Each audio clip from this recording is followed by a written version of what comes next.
Hey, what is up, crew? How's it going? Welcome back to another live stream here on KameTrick. I'm your host, Ben, and tonight we've got a little something different planned for you.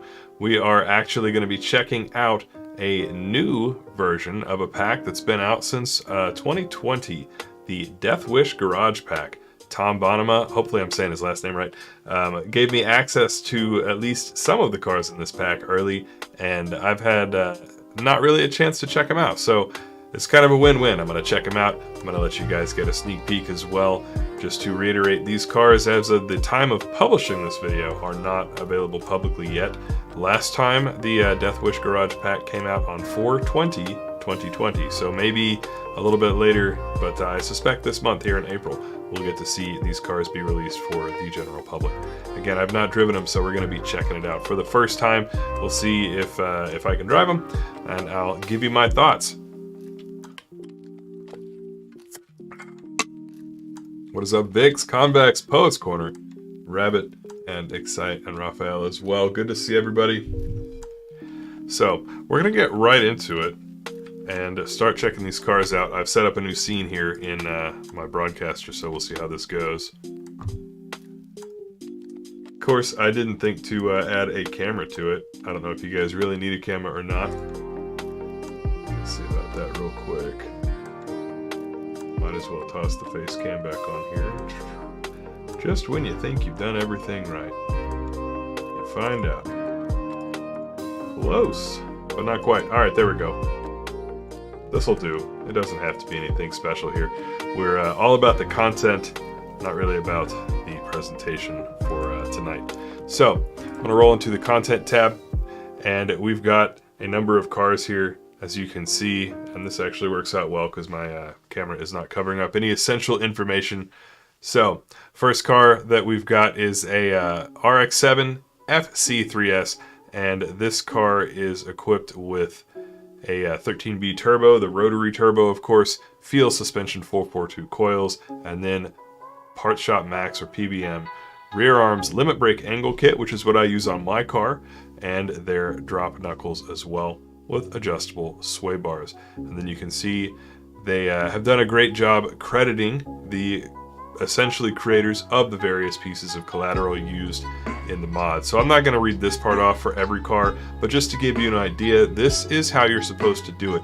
Unless you make everything from scratch, you know, if you borrow a body kit or a wheel or some design from here and there, that's totally fine, but like proper mod etiquette is to give those people some love and kind of make it a community appreciation effort and not like just look what I did by myself when actually I was grabbing a bunch of stuff from other people. So, base model from GMP, the Advan wheels from Rain, additional parts from Lost Tunes, physics are a blend, VDC, Titan, DWG, their original 1-to-1 Sim Squad, all used as references. Sound by Dion Smith, driver by Killen, edit by DWG, and the air freshener in the car by Yuri.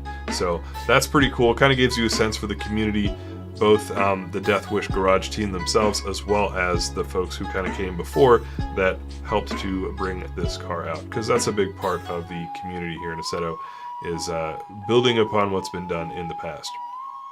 So they have got the FC with the 13B turbo. They also have a nicely kitted out FC here, and this is powered by an S15 SR20 DET, which is pretty radical. Otherwise fairly similar. Big baller wheels on there. This one is producing 401 horsepower to the wheels. The previous was 358, so we'll get to hear both of those cars. And one thing that I appreciate about Tom and the DeathWish Garage crew also is that they have love for like actual 240SXs, which is a underrepresented car in a lot of ways. Like, yeah, you can say 180 or S13 and refer to 240s as well, but they actually have KA24, like naturally aspirated American spec cars. Now, they did have a KA hatch in the last version, so they're expanding that. They've now got a coupe, and this is a naturally aspirated car. It makes just 173 wheel, which is a fair bit. My car was one of these, but the hatch version, and it made about 155 crank horsepower, I want to say. So it probably actually put down closer to like 130, 140 wheel, if that, probably 130. So 173 is pretty respectable out of a naturally aspirated KA. And let's see, there are some dev notes here. Windows and fog lights are bound to the extra buttons, so that's cool. You can apparently roll up the windows. And the tuning menu adjusts both sides in one slider. Good to know.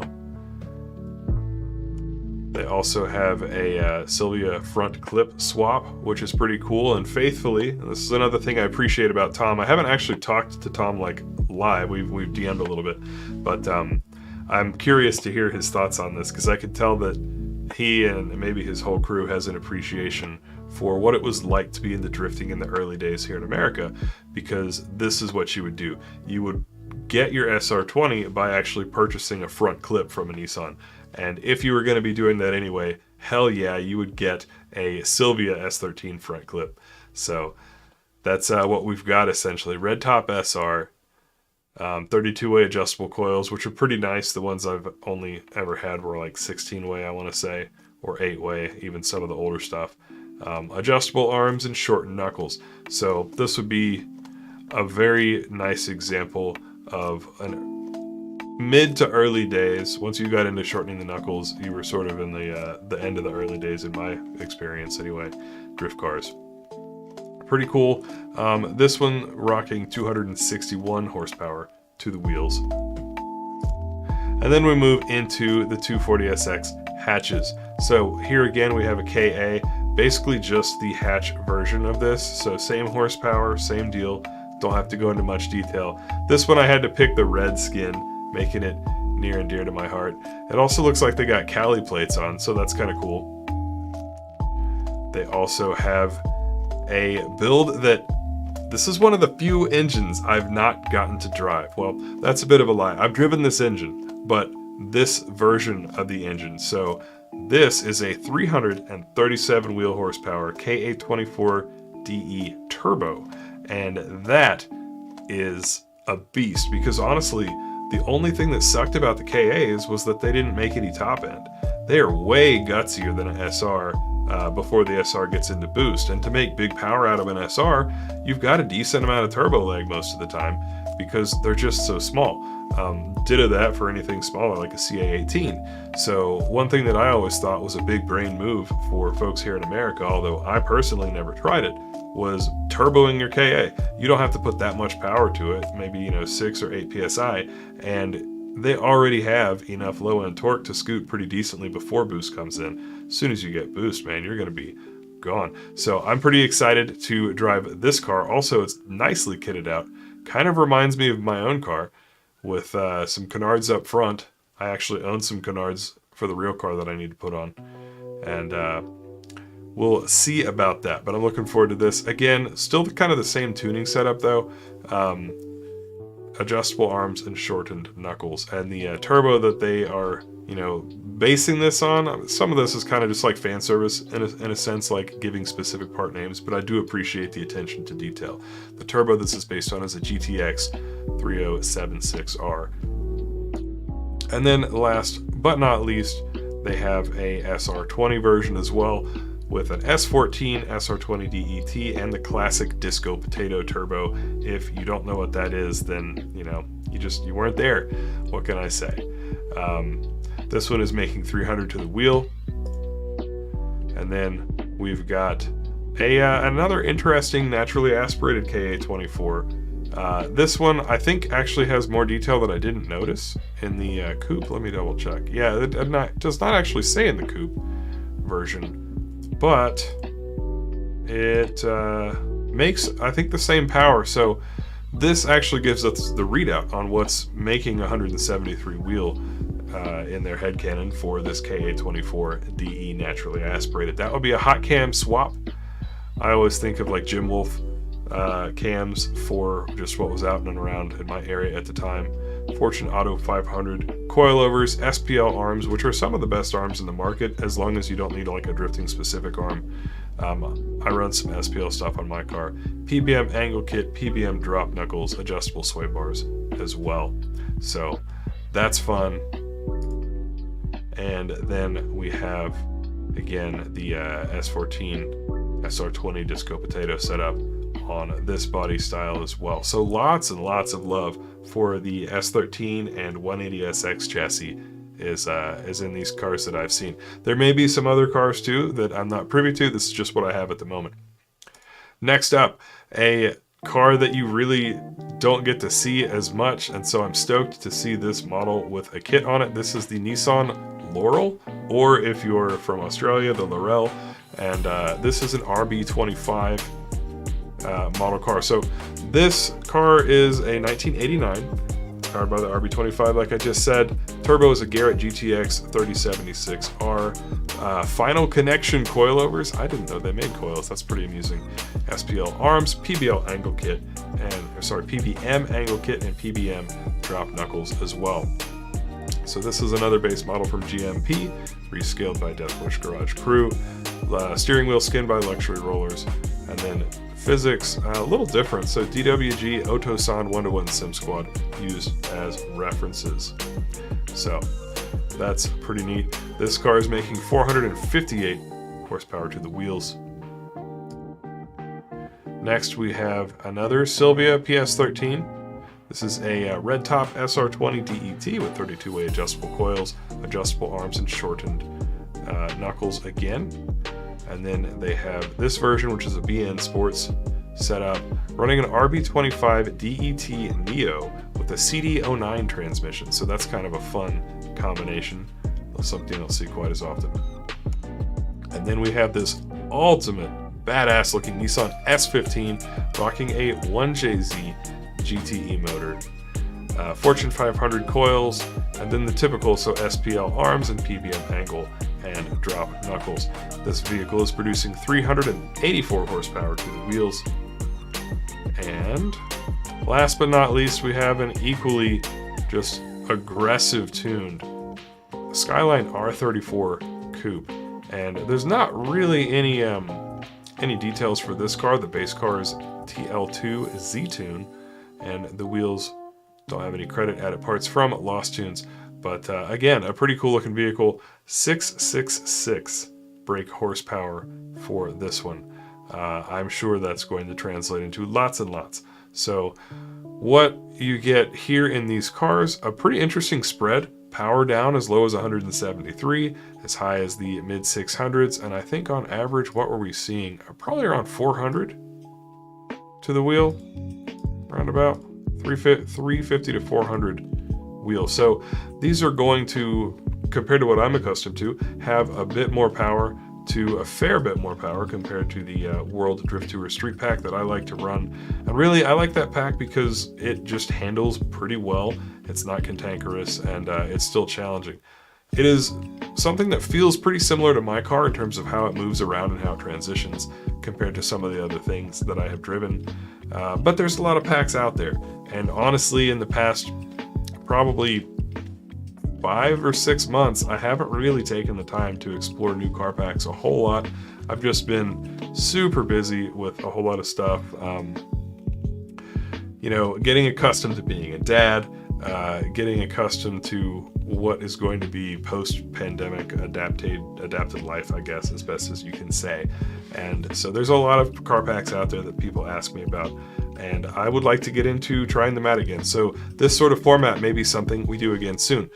But I'm going to take a sec, catch up with chat, because I just wanted to blaze through this, and then we're going to take some of these cars to the track. So Steven Voorhees has had both chassis, very nice. He was talking about those S13 coupes and hatchbacks, I'm sure. Nightmare, what is up? Font Ball Garbage, good to see you. What's up? Saying what's up, that's always classic. Yep. Steven, I'm excited to see how the KA cars run as well. Of course, in the old pack, they had the KA 180SX or the hatch, and it drove pretty nicely. So that's cool. Taco, yeah, so the details for me driving are in the Discord. I'm going to be scrapping the first track, basically, and let you guys play on it if you want to. It is open, the password's posted in the Discord. But I'm going to be driving these cars solo first. Thoughts on WDT pack? That's my, like, the street pack is my favorite. I don't really drive the other stuff so much. I'm mostly just focused lately on street cars. So let's go over to the driving menu, and I kind of want to save the Rx7 just because there's so few. So let's start with one of these 240s. I'm not going to do both of the 240s because there's so many copies between the coupe and the hatch, but we're just going to rock out here in the white 240. This is the KA with 173 wheels. So let's get right to it and see what we got. I'm sure it'll take a second for us to load. I'm going to move us over to clips because I need to toss on the GoPro. Probably going to do GoPro stuff as well. Let's see here. Actually, I'm going to just let you guys get to see me be goofy with the GoPro on the head, because I think that is going to be a better experience.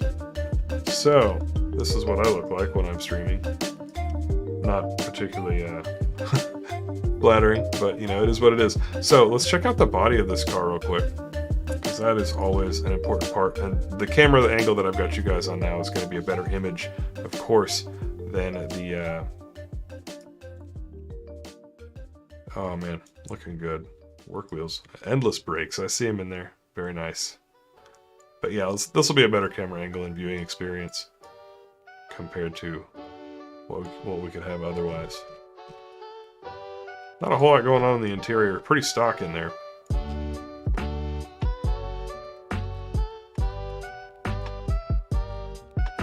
All right, fair enough.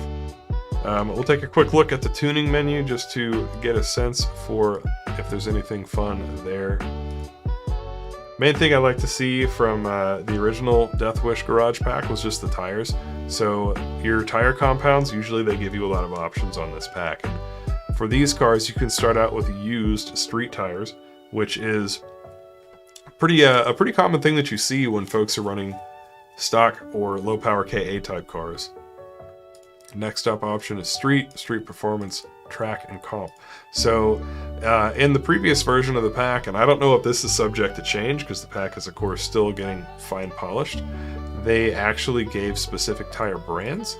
Looks like they're opting not to do that this time. I'm just going to run it as is, stock as always.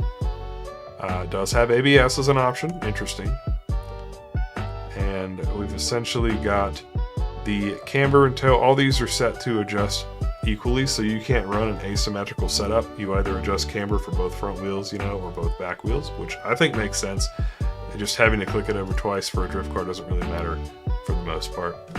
Typical damper settings, typical drivetrain, generic steer assist. I'm not sure what that is. Don't think I've seen that before, but that's basically it. All right, so let's get to it. See how my GoPro camera angle is looking here. Make sure that it's not like completely off.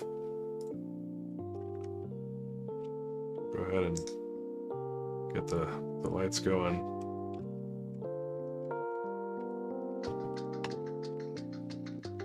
Oh, it sounds good. Where am I gonna put you guys? Chat. I'm gonna just hide you down here.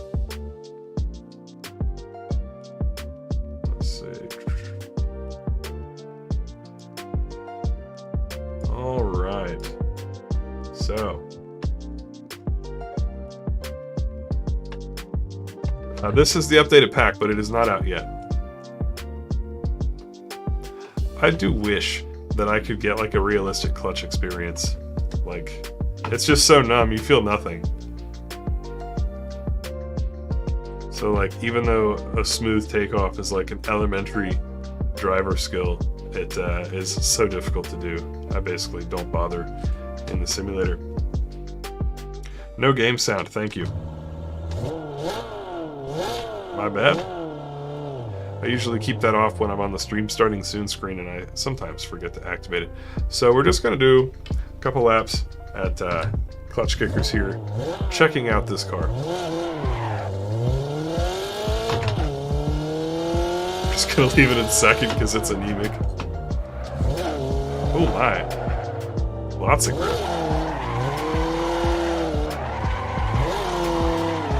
Oh, flashbacks to the olden days. It says 173 wheel, but it is, it feels like less, if I'm honest. This actually feels more like a KA, I feel like, than the old one did. Let me try that again.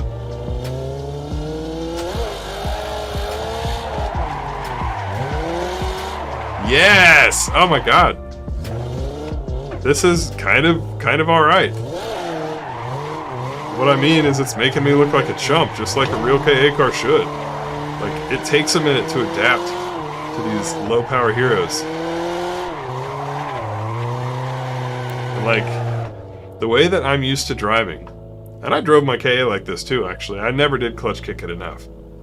But the way that you can tell a good KA, like naturally aspirated build, is if the car falls on its face unless you clutch kick the heck out of it. So let me just drive with only accelerator, and I'll show you what I mean.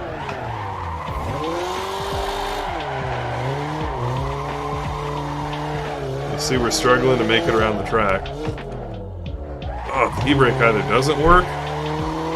They simulated a pretty lazy e-brake on the last KA Coupe. Oh, it feels odd, to be honest. Yeah, it just barely has enough power to make it around the track. So that's what you want. That's how they feel. Interesting.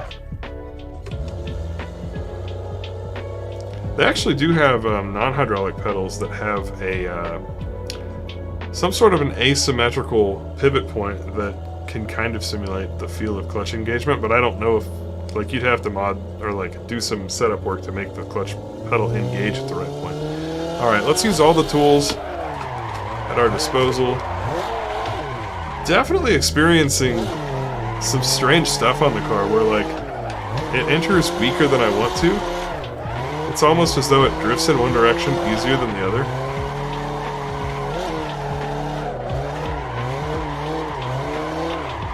And, like, it picks up angle easier than I want it to at the end of that last corner.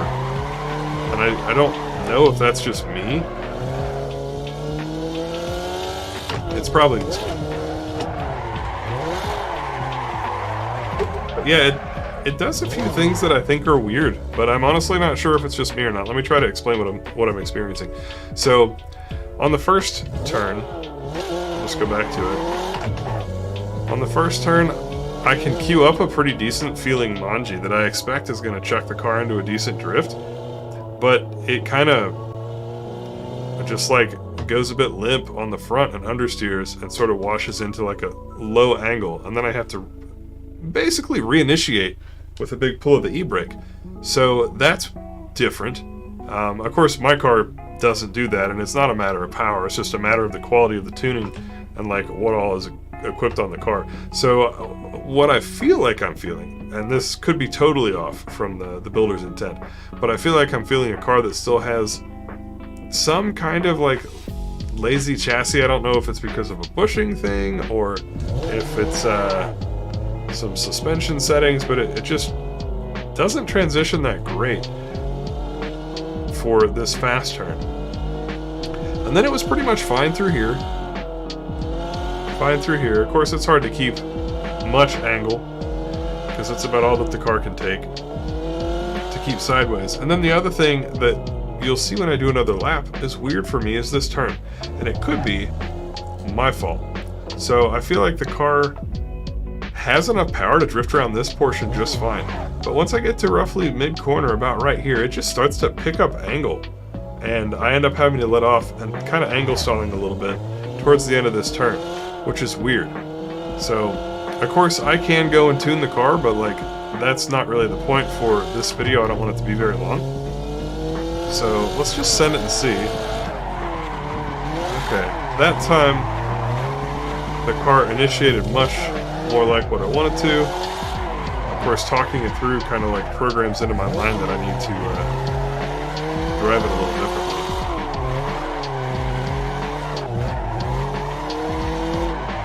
So there it goes, picking up hella angle, and I was off throttle the whole time. So that's odd. I'm not saying it's like a bad mod. I'm just like, it's odd from somebody who drives an S chassis that doesn't do that. Here too, it kind of like, to me it seems like it washes out the max angle kind of easier than I would expect.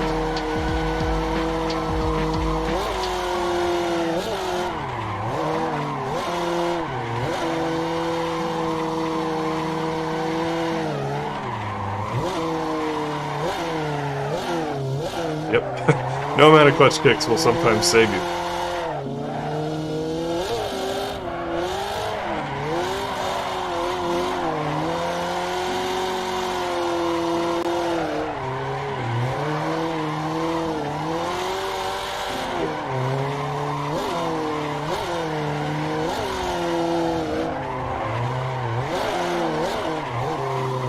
So, interesting. Sounds good. Fun to drive, challenging, not easy. That's pretty much everything that you could ask for as far as the power delivery and like power to grip balance in a S chassis. So I'm pretty happy about that. And let's see what else we have got. All right, next up, as we just move through this, I'm gonna try to keep some variety as well. So, of course, there's a ton of S chassis. Let's go to the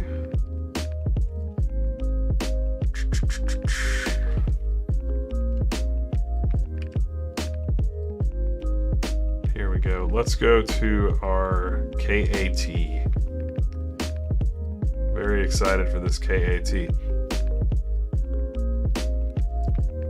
Yeah, man. The clutch kicks though. Should we change tracks too? Let's get track changes in as well. Because why not? It doesn't take long to load. Alright, we're gonna roll to Meteora next.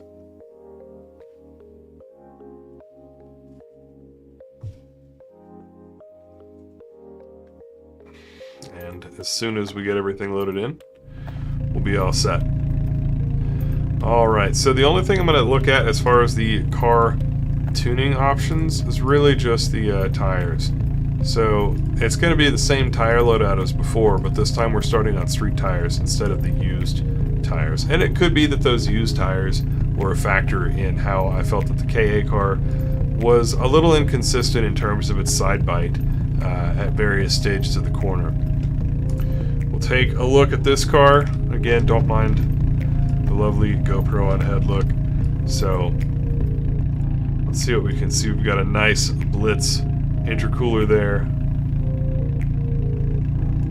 Some pretty gangster front wheels. Not really my personal style, but very popular on the internet, I know. Back wheels. Vertex, a Vertex steering wheel that we see hiding away in there. Curiously, no rear strut bar. I've always run one. I just feel like they're normal to have. Should I get one of those roof spoilers? It actually looks kind of weird up there to me. I feel like it should start higher up, but I'm gonna have to get one of those at some point. Washington plates, sure, it's tucked in. Let's hear it. Ooh. Flamethrower mode. Very nice, very nice. Alright. Well, let's... Oh man, look at that bass boat flake too. That is satisfying. Alright, let's hop into the cockpit and give it a go.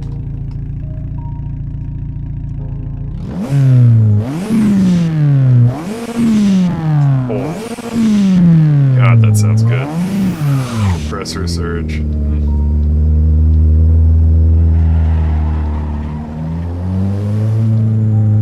I don't see any cockpit adjustable turbo. Not that you need that, unless my wheel button has come unmapped. Oh, dude, it sounds... God dang, that sounds dope. Alright, let's set it.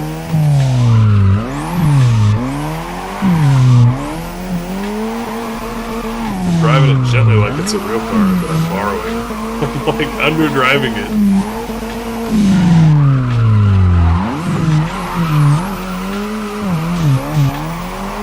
One thing that the DWG cars have never disappointed on is the sound effects, man. It is always an eargasm on these things. I'm just gonna quit talking so that you can appreciate what we're hearing.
That sounds amazing. Woo!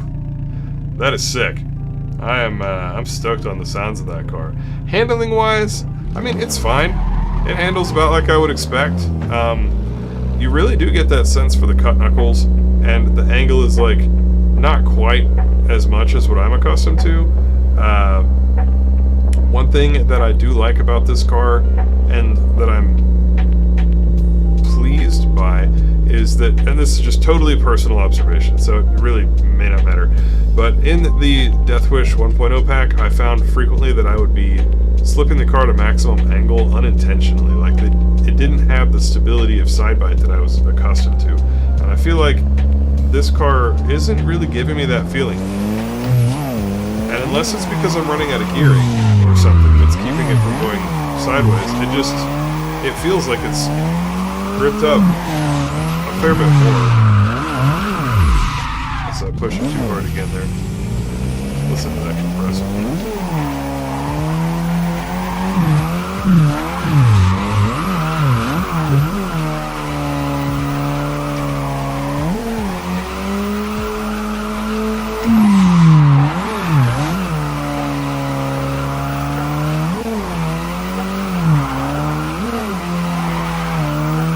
I'm not having any weird issues. If anything, the front is actually a little bit sluggish, so it's almost the opposite problem, but it's not really a problem. Like, if it were to be a problem, it would be going in the opposite direction. The version 1 pack, I felt like they were pretty quick to go to max angle. This almost feels like it is resisting going to more angle. But if I had to have a car that would do one or the other, I always lean on the side of a bit of understeer, because you can overdrive the car.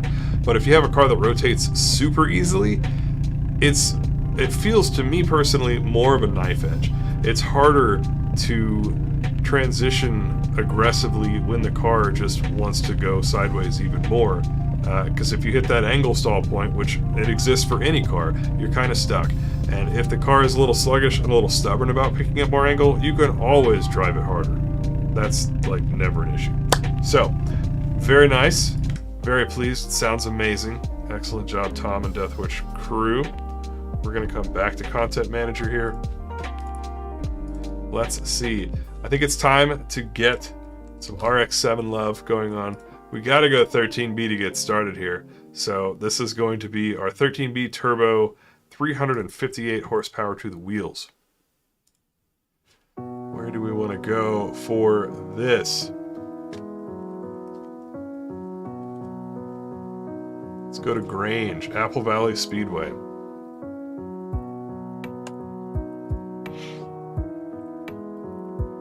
Captain ET, thank you very much. I appreciate it. I see some good chat going on about wheel tech, and I will let you guys enjoy yourselves on that. during this segment of my content, I'm not going really to look into that too much. So quickly, we'll check out the 13B. Listen to that idle. I can almost smell the two-stroke oil premix. Alright, so starting out on the street tires here. That's all I really wanted to know. Now let's see what we've got. Of course, on this particular map, you do kind of spawn on the ground on some of the pit spots. Not the car's fault. Got some of my favorite wheels ever. The Advan. These are one of the Oni wheels. I like the original Onis where it's solid instead of the double spoke. But a 3-spoke rim, I would still run one on my car. If I could find the original Onis in a 5-spoke at a good 17 or 18 inch size, I'd run the hell out of them. Got a train handle hiding down on the bottom there. Got the bent up Japanese plate, which the model there looks a little wonky. Also, interesting one size bolt for that is bigger than the other. So those are those first impressions. As far as the interior, we've got these wild Thrash Racing cheetah seats, which are pretty interesting. We've got an air freshener, and then look at the beer, Moist Boys. Let's go into the cockpit view here and see how that looks. So we've got anime gals, we've got bombs and some other stuff. Shirts tucked in, cup holders. I have those in, well, not shirts tucked in ones, but I have JDM cup holders as well. That's rad. Okay, so this is all cool. Definitely enjoying the effort that the DWG team puts into their styles. That's always really nice. Okay, let's listen to this car. There's no flywheel in here. That rev speed is insane. Woo! All right, lights on. It's got about as much torque as we want. Okay.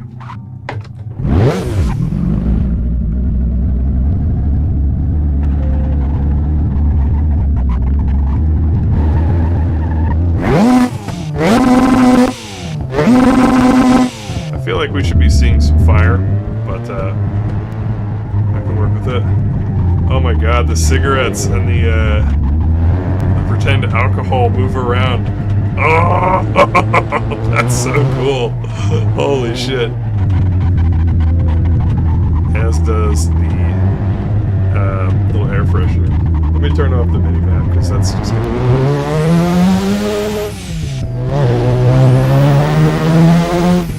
it's got that sort of like weird hesitation that rotary engines. You just kind of hear it sometimes. So we are riding right now in the one car, the one like engine type that I've never gotten to drift. I've never drifted a rotary. I really want to. I'm gonna be dumb and send this car on the engine.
Sand dune. Wow, that is a roller coaster ride. Woo-hoo.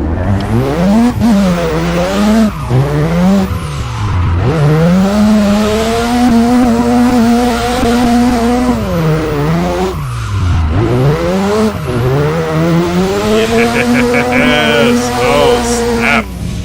Ooh, that makes me happy. Wow. This this is fun. So far, if I had one word to describe this car pack, it's just fun. The spirit of it is fun, the driving is pretty fun, there's like different visuals going on, and again, this crew knocks it out of the park with their sound. Just the spirit of how fun drifting is.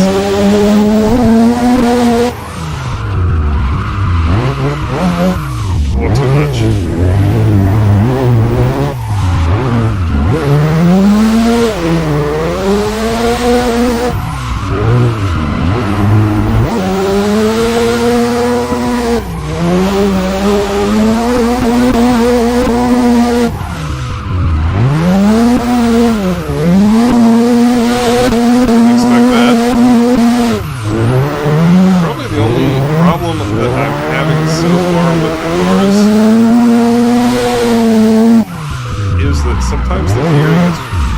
Kind of inconvenient, and I've wiped that corner twice in the same way. Or if that's me, or if that's something about the car that's compared to what I'm used to. Again, I'm not saying there's anything wrong with the car. All I can really do is use my real-life drifting experience, use my sim experience in mainly WDTS cars, and essentially identify how they drive relative to that baseline. Oh my god, it's like a real ride-along. You can't hear me because of the breath. That's hilarious. Okay, we'll turn that down real quick. Honestly, I wouldn't have it any other way. That's that's pretty friggin' amusing. Alright, hopefully this is better. It's just realism. Alright, we'll do one more lap. Oh, way too fast again. This is a super hard track, and like, it's easy to overestimate it. I'm gonna go redeem myself on this entry.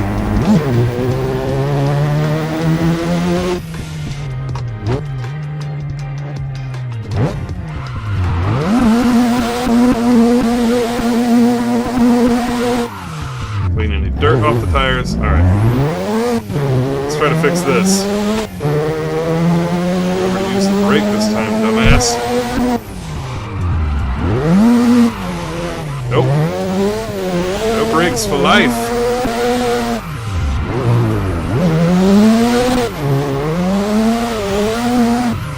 But yeah, the one thing that I'm noticing, if I did have to have, this is not like a complaint, but just like an observation for something that makes it hard, is that in the stock trim, I happen to be picking car and track combos that the gearing is not suited for sometimes. KAT car had enough power that I could just rock third. I don't think this car's going to let me do that.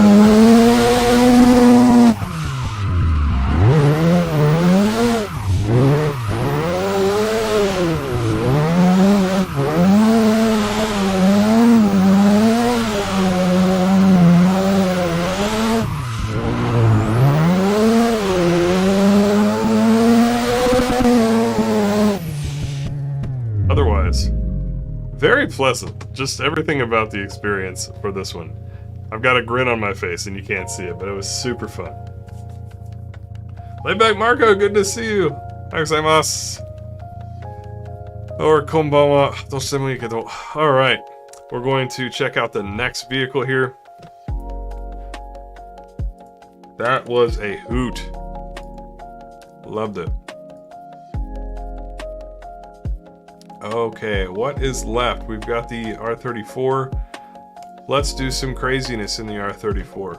Where's even a place that I should take an R34? 600 horsepower. I don't even know what to do with that. That's more than double what my car makes.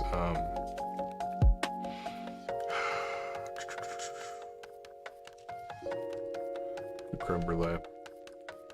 Track I don't know too well. I just know that it wasn't, like, it was a little bit too fast for the WDTS cars. And given that I haven't actually driven a super powerful car in that condition, we just gonna send it.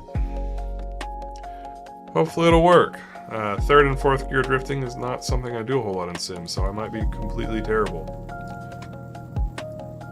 So this car is starting out on the track tires, so this is a higher level of grip than we've seen. Not super surprising there. Traction control and ABS, interesting. I'm just going to drive it as is.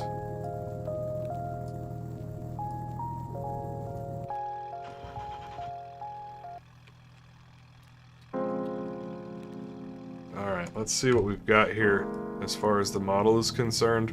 Nice bass boat paint. Something's up on the door right here. I don't know if that's model stuff, unlike here too, or if it's supposed to be like dented a little bit, which would be fine with me. Like a drift car will be dented a little bit. It doesn't really look like it's I'm not really sure about that. Maybe it's just something in the model. Maybe it's something in the paint. Maybe it's Maybelline. Shit if I know. We've got Nismo gear there. Don't see any engine. Peeking inside. Again, we're going to have that tag. We've got a... oh, shoot. What's that? You know, like a GPS doo-wop. More Thrash racing seats and Dead Boys steering wheel. Interesting. So... the all-important test.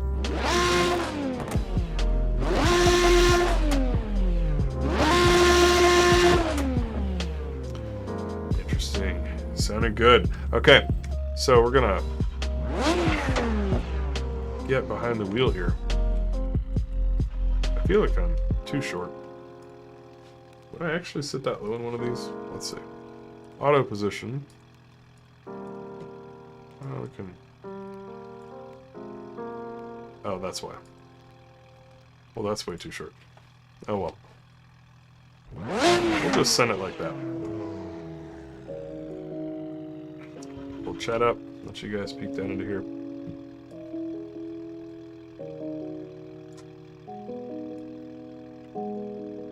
Oh, you moved to Iwate. Cool, man. 11時ですけど、先に起きた。そっか。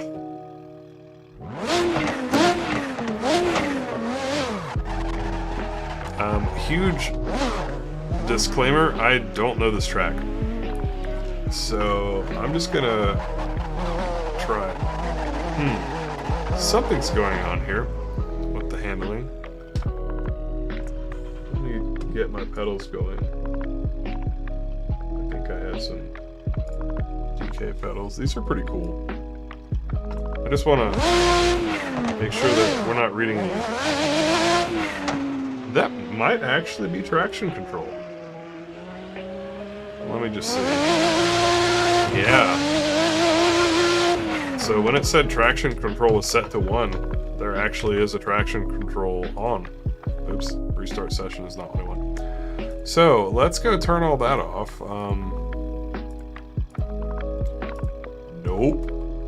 I am gonna leave everything else. I did notice, and this seems new to me, this steer assist. I have no idea if that's actually impacting the gameplay. I don't recall seeing that in previous iterations. But let's see if we have any different power reaction. I bet we're going to blow the wheels off. We did blow the wheels off. Okay. Houston, it is a go.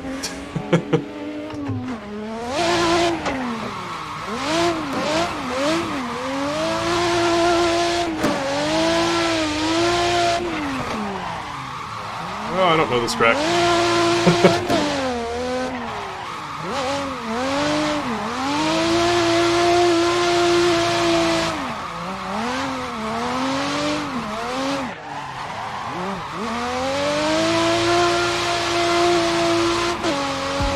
Fourth gear.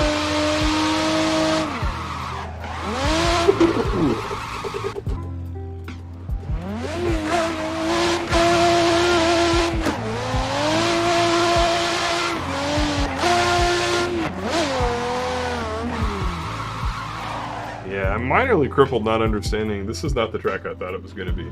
Not knowing where the corners are. So I'm going to be a doofus and just put a track map up real quick.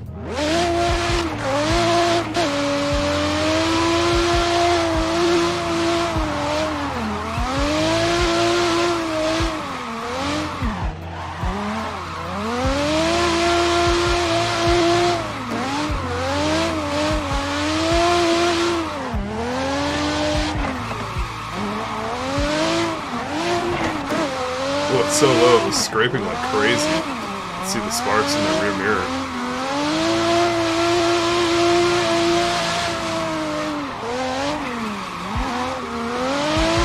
Look at me actually driving a car with power.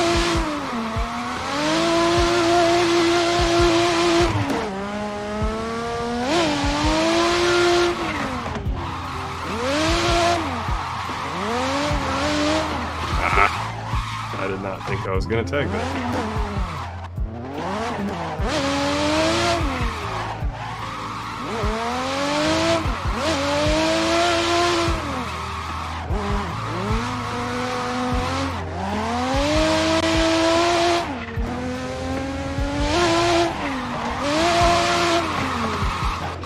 Cannot do 360s in these cars on the wheel.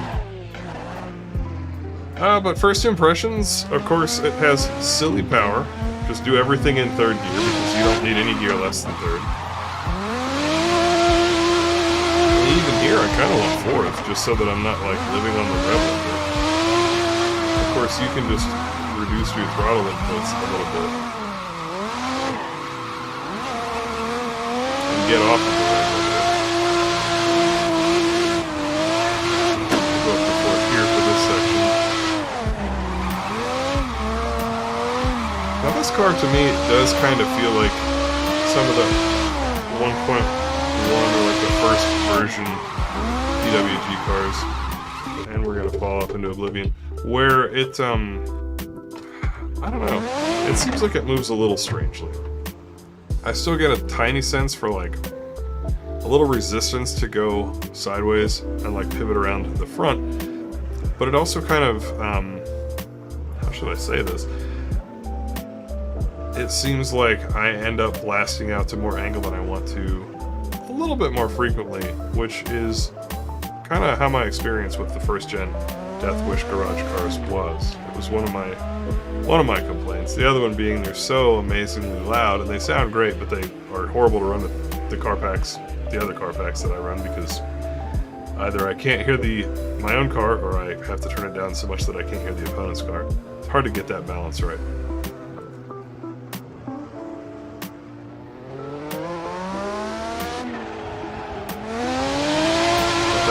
Sense of the ability to just completely blow the tires off.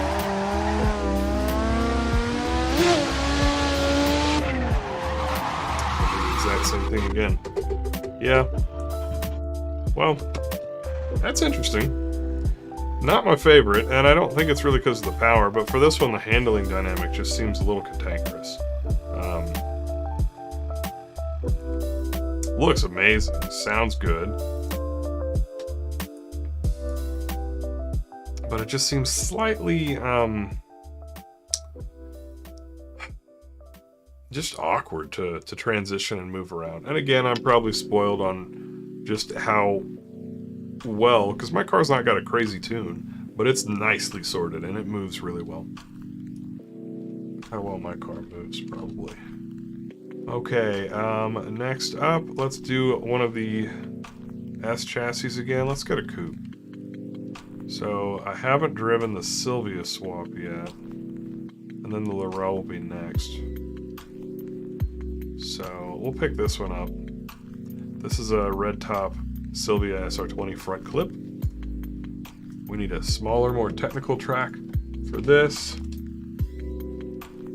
We're going to go to Rhythm and Flow, which is actually where the normal members of my server are driving presently.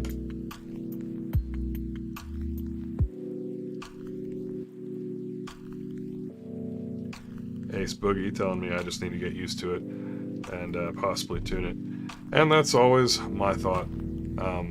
It's always the responsibility of the driver to drive around the car, and we'll be on the used tires for this car as well. Get headlights on. Let's take a peek at how this car looks. So those nice projectors. We've got some work wheels. I do not need a track map up anymore since I'm back on a track I'm remotely familiar with. Silvia K's. Pretty simple, pretty straightforward. Let's give it a listen.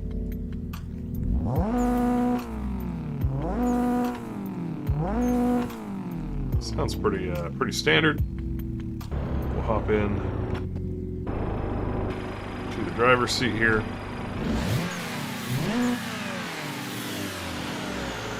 This is the most normal sounding car yet.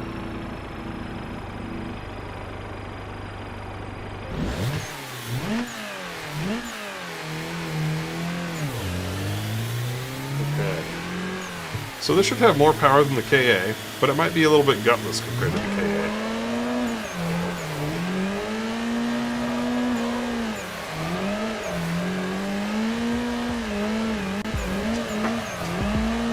Yeah, so getting a sense, again, the pivot point for this car, and I think for all the cars so far, but the S chassis I notice it on the most, probably because I know the most about driving S chassis, is I think the pivot point might be in a different spot, or maybe there's a difference in the front grip. It could be that the front tires are actually scrubbing a little bit.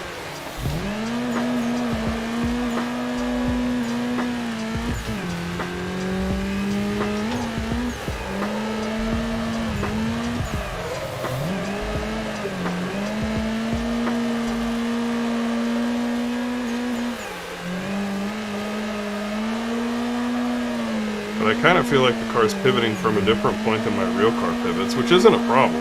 Again, you can achieve that through tuning differences, and through car setup differences. Obviously, I'm able to cope with it just fine. The force feedback feels a bit lighter. Whoa! In some of these transitions, the car does not quite go where I think it's going to, and I just learned that barrier is not real. So that's an interesting piece of feedback for me. It's like, my real car is a lot surer on transition. Now, there's going to be some amount of that. That's the fact that, like, in my real car, I have way more knowledge about what's happening due to, like, G-forces and just everything about how real drifting is a lot more information than sim, unless you have, like, VR and a crazy motion rig and butt kicker transducers everywhere and stuff. Which, of course, I lack a lot of that. So the driving experience always feels way more numb than it does in real life. But even with that said, there are just some differences. Like, occasionally when I will whip it, like, there, last lap, the car kind of, I probably, if I go back and look at the footage, I probably was mostly driver error. It always is. But I just felt like the car would have snapped and gone down the turn faster, and instead it sort of, like, took a long time or something to transition, or didn't transition around the same point, and ultimately ended up going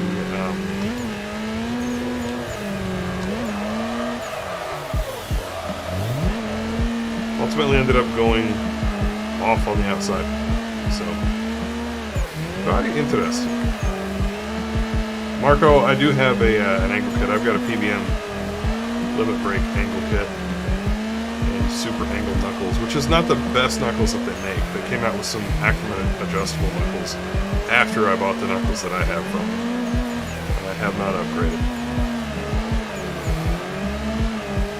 But yeah, this feels solid. No real complaints. Pretty standard stuff. Limited on power. Again, this will be a good car along with the KA cars to learn from if you're getting into drifting, because you should always start on a low power car. Low power cars force you to learn how to drift at low angle, which is priceless. I'm not so much worried about, like, having low angle in terms of running out of angle and angle stalling. It's more that if you have low power, you are forced to drive the car at low angle, even if it's got an angle kit, and that prepares you for the future, where even if you have a powerful car, you end up in situations where the car can't link every turn. You'll eventually come to a turn that's too fast for your car. And if you have been building up the car and adding a ton of power to it, and the first time that you experience a lack of enough power to get around a turn is a really fast turn, personally, I think you're setting yourself up for a pretty big risk of disaster, because if you mishandle that when you're going quite fast, because it's the first time you've really had to come to grips with the fact that your car can't just power its way through every single turn on the course, and it's more nuanced to hold low angle. You might whip the car in the opposite direction and into a wall at speed, which is going to make it a lot harder to get out of the way or to recover that. Okay, next up, let's take a look at this DWG Nissan Laurel RB25. This car makes 458 horsepower to the wheels, and it is running an RB25 DET with a Garrett GTX 3076R turbo. Really looking forward to this. Again, PBM drop knuckles, angle kit, SPL arms, and final connection coilovers is the canon for this car. I am very excited to hear this car and to drive this car. Oh man, do I want to take it somewhere crazy? Toge course. Ebisu Toge course. This is probably not going to be a good showing, but I like to put myself into the hot seat. So let's see what we've got.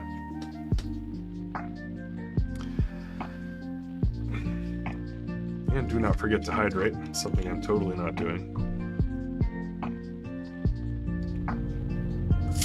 So I actually got to drive a Laurel RB25 turbo at Ebisu North Course when I was over in Japan in 2016, which is a huge bummer. 2016 was a year before I started the YouTube channel, and damn it, I wish I had been YouTubing before I went over there. I wish I'd been comfortable filming myself and had like a workflow for it. Because of course you tell yourself like, I'm gonna take lots of media from this, but anybody who goes to drift events that's like a driver first and then has some interest in capturing that on film will discover that a lot of times you go to events and you basically forget to turn on the camera. I don't have too many laps from Ebisu, even though I had a wonderful time. And now it's so expensive, I'll probably not get the chance to buy a car over there. Considering that like getting a good chaser, you might as well budget, God, what, 20, 25 grand? It's a lot. I don't actually know, but it's a lot. I looked it up for a friend, and then I needed my mental RAM for something else, and so I deleted that information. Okay. Well, we're going to start by taking a look at the exterior of this car. Old school hood pins, dig it. Some nice reflections on the lights. Looking good. Big shiny wheels. Nice chrome elements here. You can't see any nice chrome elements. The roof spoiler looks sick. Yeah, that's what I'm talking about. This nice wing. A little disappointed in the blank plate. I don't know if that's supposed to be filled in or if that's just like a thing that you would want to do if you want to cover your plate up for some street drifting or something. But I hope that gets addressed before we're over. Also, I personally don't get what's up with the fact that this is big and that is just like a traditional screw. I mean, it's fine. It's probably just intentional, but interesting design choice. Let's listen. So at the moment, it looks like the fire is coming not out of the right spot. And I'm just gonna conceptualize this as we've got a little bit of a exhaust leak from this vicinity, so the fire shooting out from down there. Probably not really. Also, I did get a warning for this car that my file was missing some essential information, so I'm not sure what that's about. That could be an issue. The cage, I would love to see a roll cage that actually just goes directly through the seats. Not making fun, but that's interesting. And directly through the panels there as well. Sure, send it, I like it. Train handle.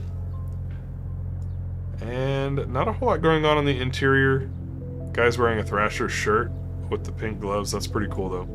Okay, let's go give it a drive.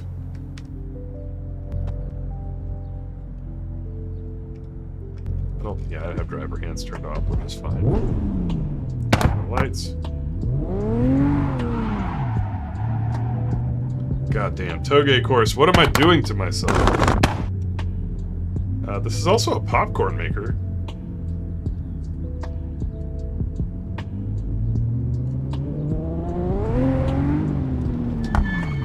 Ooh, do you hear that braking sound? That's sick. Let's listen again. Of course, it's popping like crazy, and it almost seems to pop to braking regardless of what the engine's doing, so that's curious. But in any case, let's toge it up.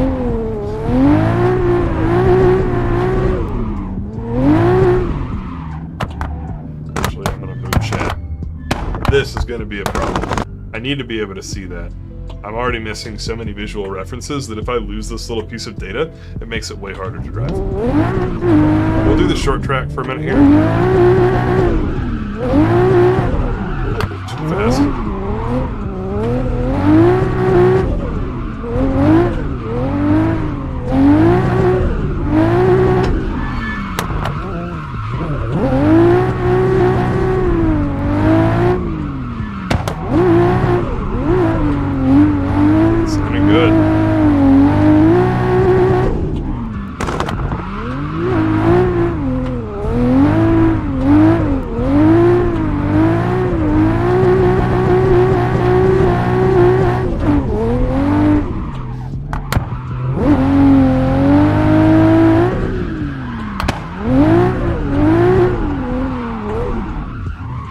Interesting.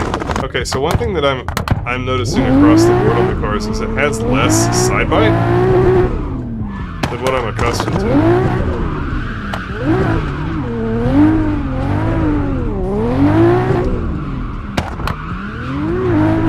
So there are instances where like I expect to be able to slow the car down without going off the side of the track.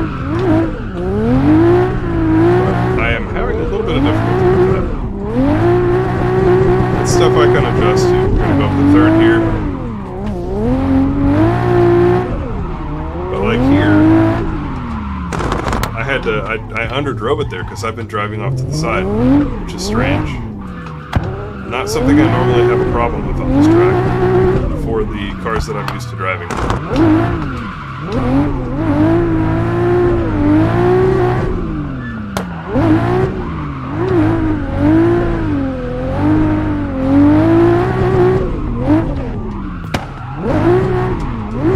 Sound nice though.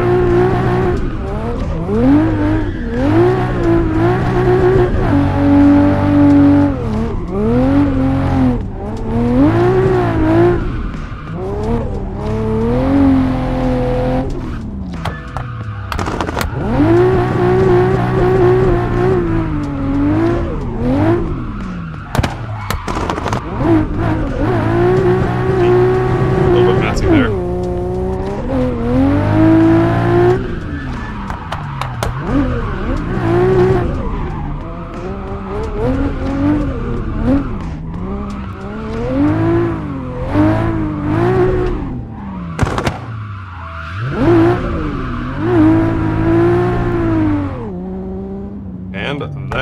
Ebisu Toge course. All this popping after the fact is kind of weird. I don't know if that's really intentional. I haven't seen too many cars that do that, but that's the only thing, and the exhaust that that stood out there. This was pretty rad. That was cool. All right, we're gonna exit, go back out to the main menu. We've only got a few cars left to check out, but then we're gonna be doing some tandem driving with the homies. So what have we got left? We've got our SR20 powered FC. This is basically going to be, I think, the same experience as we had earlier. Where do we want to send it with that one? I'm starting to run out of ideas. Oh, Drift Playground. Duh. Let's send it at Drift Playground. All right, here we go.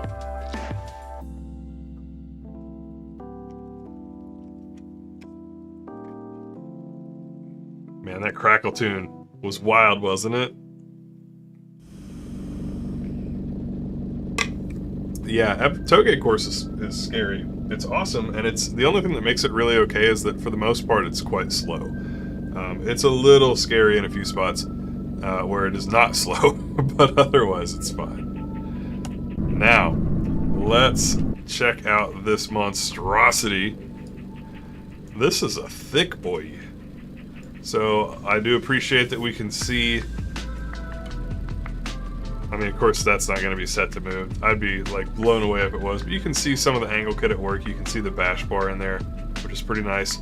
We've got oil cooler, and then of course our main engine cooler, so that's always nice to see. Hey, there it is. Look at that. You've got the SR in there. You can see the parts. That's cool. Okay, my next level challenge for anybody who does model their engine in here is to animate the throttle body. I don't think the throttle body's animated. That would be rad. Either way, super cool, beautiful job. The the wing, the roof spoiler there is amazing. Tough, big old wheels, looking very nice. No plate at all, just completely giving up any pretense of being street legal. Battery just chilling with the tie down. Pretty standard looking stuff as far as how the interior of a drift car would be. Let's give it a listen. And we get fire occasionally. Otherwise, we've got an N-style wheel, Thrasher driver again, with that Thrasher racing seats. And that pretty much looks like all that we're going to find in here. No rear view mirror, GoPro mount on the top. So one thing that I want for my car when I finally get it made into a model for Assetto Corsa is to actually have a GoPro or two on it, which is going to be annoying probably to some people, but it's like I can't not have GoPros on my car. That's just what life is like as a content creator. So let's see what we have got. Oh no, that doesn't make you feel like a scrub when I tear up your playground. We'll see, we'll see. Let's get the lights on here. It's weird to me that this is a red top SR and it's got such a different sound bank on it than the red top SR from the S13 that we saw, but we'll see.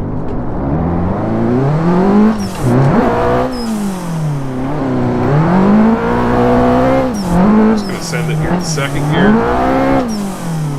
And this car kind of pivots around differently, so I'm not really having an issue with the car coming unstuck and going out to more angle than I want. But it does seem like it's a little hesitant to run low angles. My car, if I transition to a low angle, it's just as good as it is at high angle, and I can just drive out of it if I want to have more angle than I transition.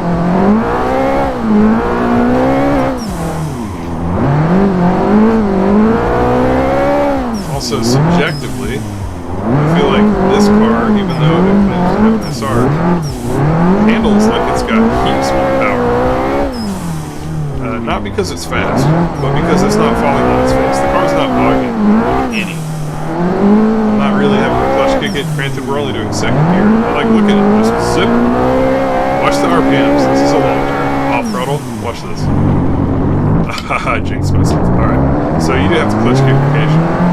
But like, once it's already going, the revs just up there. Building to the moon faster than Bitcoin in 2017. So, interesting times.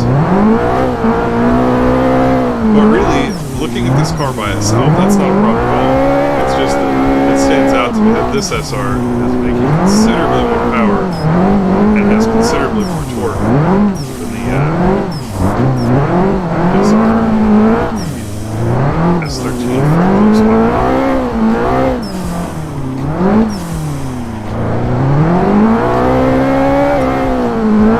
Handling-wise, pretty good. I mean, I'm more adapted to the WDTS cars, so I wouldn't be quite as strong in tandem in these, but not having any major issues in that. The force feedback on this car in particular feels a fair bit lighter than the others. Still gets the job done.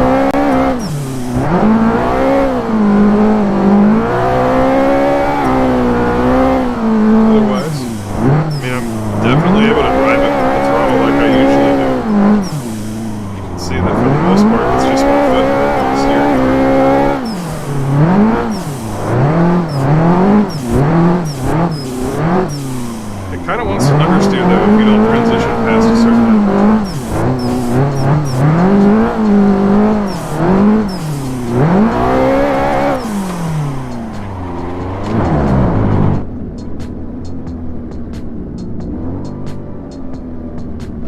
this one is an SR swap mod car, so it has a whole different ballgame and sounds nothing like a 13 BT. All in all, good car, feels nice to drive, I dig it. Back to Content Manager. And what's left? We've got the S15 with the 1JZ GTE. This is a VBTI 1JZ. I've actually driven this motor set and it feels great. People are gonna hate me, this is super unpopular opinion, but a 1JZ VBTI turbo doesn't really feel any different to me than a V8. In terms of, hear me out, you don't really have to clutch kick it a whole lot. A lot of folks who are in the turbo cars like to talk about how they're harder to drive and you have to do more and it keeps you more engaged and you have to manage the boost and yada yada. Well, when I drove a 1JZ turbo car, it made so much power that I clutch kicked on the initiation and maybe one time after that, but because I can get on throttle pretty aggressively anyway before it's lost a whole lot of boost, I never really had to do anything different. So in that sense, it wasn't that different than just rolling on a throttle like it was a V8. But I will definitely concede that they sound a hell of a lot cooler. V8s don't really give you anything in the sound department other than maybe some crackle. But of course, turbo motors sound amazing, so like that's beautiful. But just an interesting little thing. This car is set up with Fortune Auto 500 coils, SPL arms, PPM angle kit, drop knuckles, and again, adjustable sway bars. And actually, wait, how much power did this make? It made a fair bit. 384. JZ absolutely sounds cooler. I'm never going to argue that one. Where shall we go? Bihoku, maybe? So we're going to go to Bihoku Highlands.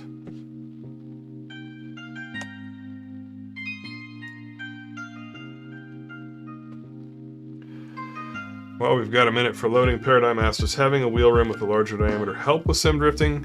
Not really. If anything, if your wheelbase isn't powerful enough to move the extra mass, it'll actually make it harder for the wheel to self-steer, which would make drifting harder. But for me personally, on my sim, I'm using a 330mm diameter wheel. In the real car, my S13, I use a 350. I prefer 350s in anything besides tiny cars like Miata's, K cars like the Cappuccino or the 8.6. Sorry, 8.6 is obviously not a K car, but like tiny cars like Miata's and 8.6s or K cars. Otherwise, I just feel like I'm going to punch myself in the thigh like every time I try to steer. So, we'll take a look at this car now. It's got some wild reflections going on. It's reflecting the green up there, but it makes it look like it's got some Tron elements going on because like that's so shiny. I've never seen a drift car that was shiny like that. The wheels are doing it too, so kind of cool there. Nice style here on the spoiler and the roof spoiler as well. Aero mirrors. There is a little bit of flake. Although the flake isn't actually like sparkly per se, but it looks like flake, and the whole rest of it's so shiny, it kind of gets the job done. Could be shadow, but I don't really see anything in here. I can see through to the driver, so like, and there's like no drivetrain, there's just like a hole. Not really criticism, just like notes. That's like not something I would really dock points. Endless brakes, which are also like suspiciously shiny, we'll say. As far as the interior, we've got a Navi with the track map, which is a nice touch. Our driver's feet seem a little short. Maybe those feet are like completely straight back. But otherwise, just simple and pretty. Nice Vertex wheel. Let's give it a drive. Let's listen to it first. Forgot about that. Nice Takasaki plates.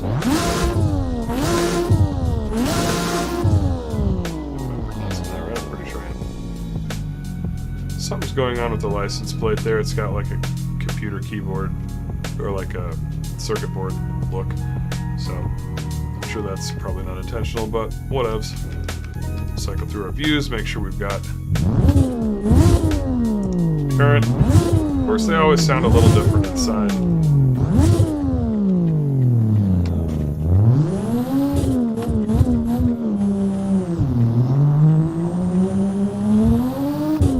actually prefer the short course at Bihoku. Although, like, you gotta love the big foam blocks.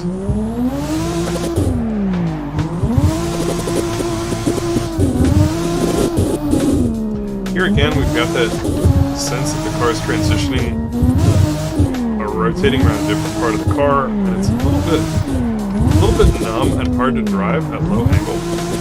So if you don't transition past that point, you're kind of not in the best shape.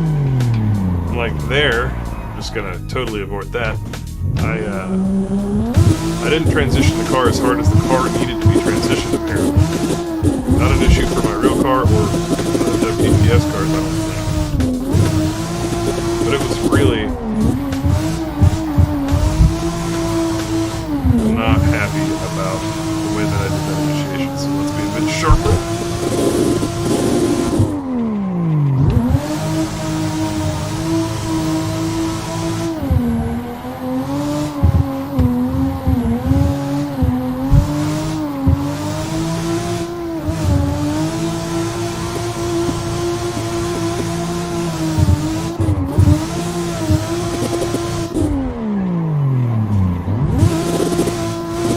So illegal to do here, I'm sure, but it's kind of fun.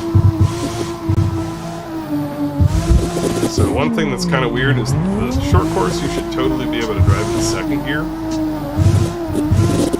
but the car's just like not accelerating at all.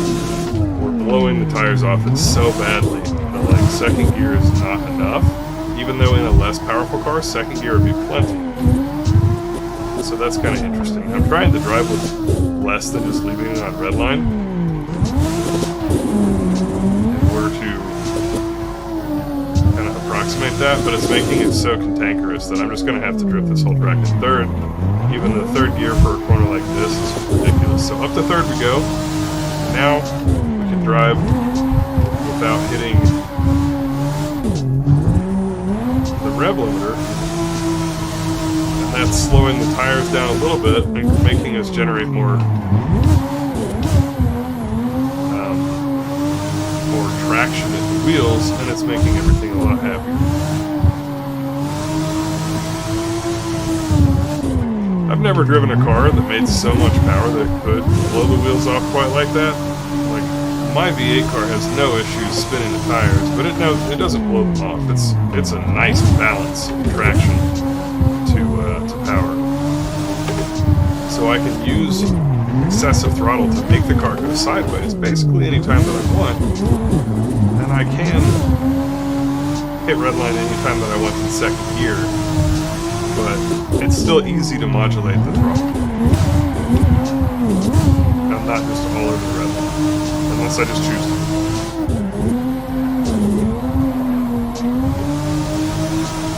So yeah, it's continuing along the general trend that I have noticed, where the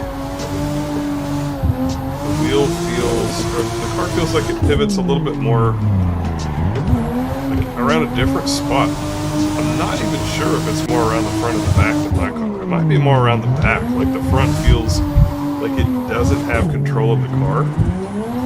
It's like slipping the front tires a fair bit more. At low angle is really when I notice it. It's not a problem to drive with the rear of the car using throttle at more amounts of angle, but if you transition kind of weak, whether you need to because of a tandem incident or the turn calls for it, or just driver error and you could have been more aggressive but you kind of nerfed your transition. These cars, on the whole, tend to, for me and my driving style, tend not to want to let me drive them into more angle at shallow angle. Once I'm at more angle, they do more or less what I expect. Except, the only other thing that I notice is sometimes they just don't have much side bite. So like, I can throw the car sideways, and in some cases, I expect it to grip up and let me drive away from the outside of the turn. But what it ends up doing is just blast off into the outskirts. Now, one thing I know of is that the World Drift Tour Street Pack cars, which is what I'm quite fond of, do have, because like no car pack is perfect, they do have an issue where their data is weird. They've got like a high amount of aerodynamic drag that the car picks up when it goes sideways. So essentially they have side bite created through aerodynamic drag. The side of the car when it's going sideways does create a lot of slowing down. So I think that was probably the developer's attempt to create side bite feel. And it works for me. Like, it maps to kind of what I would expect my car to do. My car's very stable under braking, in drift or not. My car brakes very well. My car is pretty responsive, even when it's sideways, and my car is very nimble and like very finessable, even at low angle. So it's different, but it's not bad. I enjoy it quite a bit.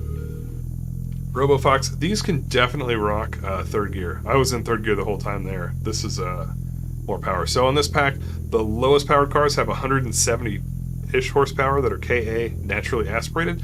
The fastest is 650-ish. So pretty fair spread, but on average I'd say these cars make about 400 to 450 wheel.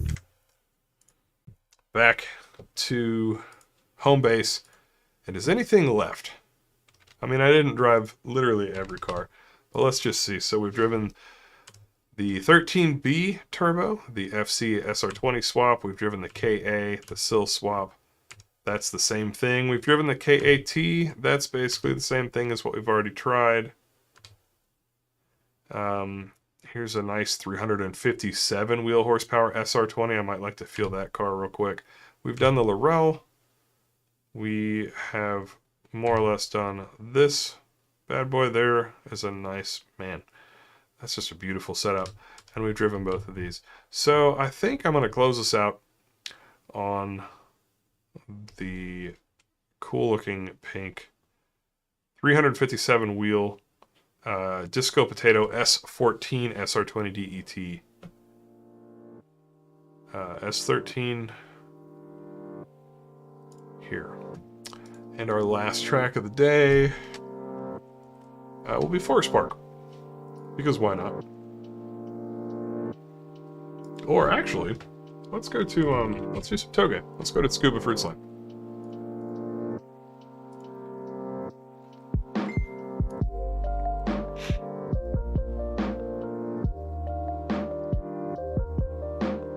Okay, I think we're all set here.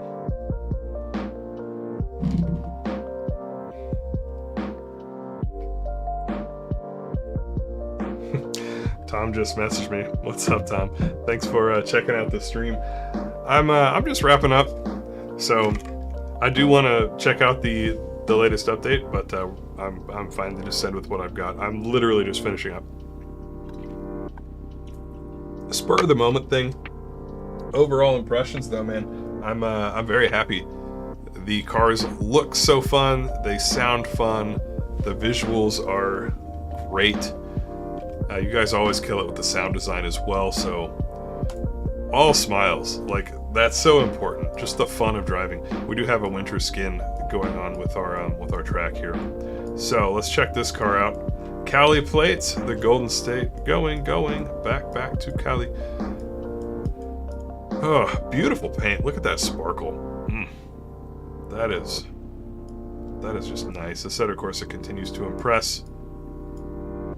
Nice looking Blitz rad. No engine in there that's visible, which is fine. I mean, usually they're not. It's a real treat when you can see the engine. Wheels look solid. Interior has a Vertex wheel, and that's basically it. Nice bride seat rail there, detail. Or bride, as it were. We'll give it a listen.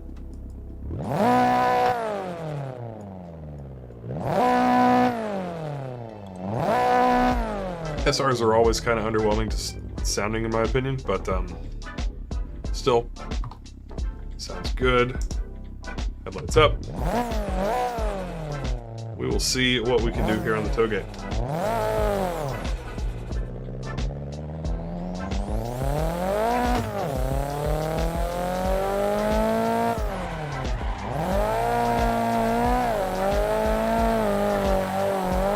I don't actually know this track to the degree that I need to, so we're just kind of motoring around.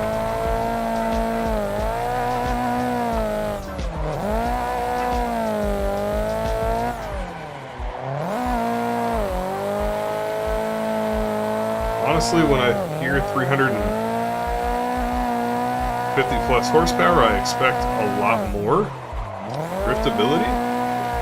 Like, not really blowing the tires off. It makes me want to check the, if there's like a turbo setting. So, for some of the cars with this iteration, and again, this is pre-release. Okay, turbo's at 70%. Let's annihilate the turbo and get it up to 100. Because I was gonna say, some of the cars, like the SR20 Rx7, was just on the rev limiter the whole time, and this SR20, you know, nearly 400 horsepower SR car, 180 was just not at the same level, nowhere near. So let's see if this helps us out.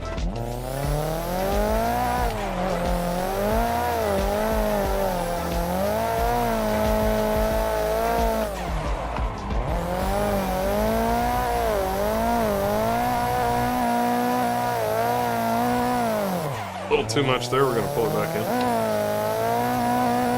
What happens on the toge stays on the toge, and so do your body parts. Whether it's the cars or your actual imperial body. Oh, so close to the wall.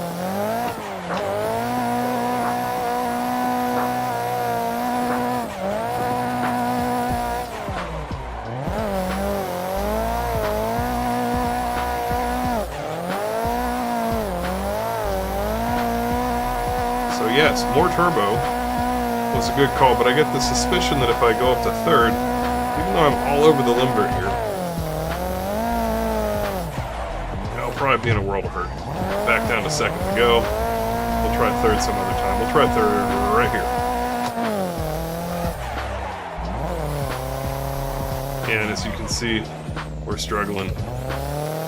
So staying in second is the way. Unless you have a tight or like a fast section, like this is a faster section of the track.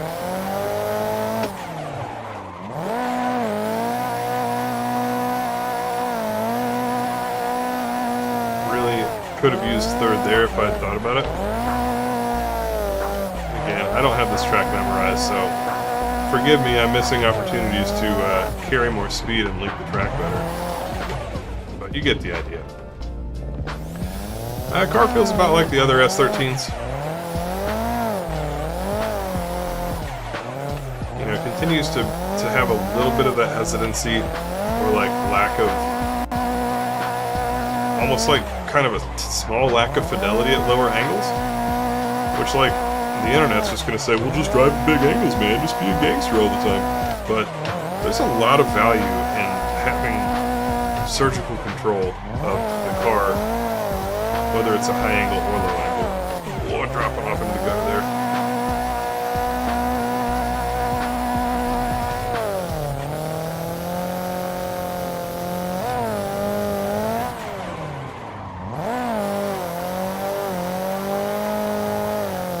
Come the fast sections that are a little scary.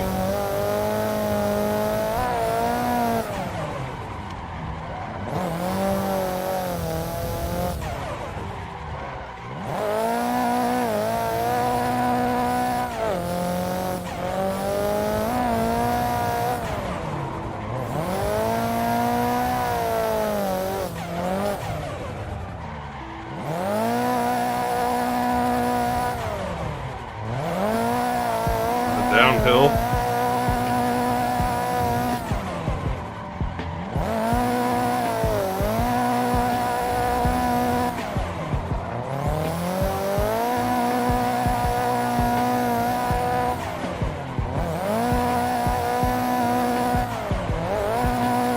Not the cleanest downhill that I've ever done, but we're getting through it. You know, first time driving this car, I'm pretty okay with it. Leaves me wanting third gear a lot through here, but I suspect that if I were to go grab it, I would do this and carry too much speed, end up in the wall pretty quickly.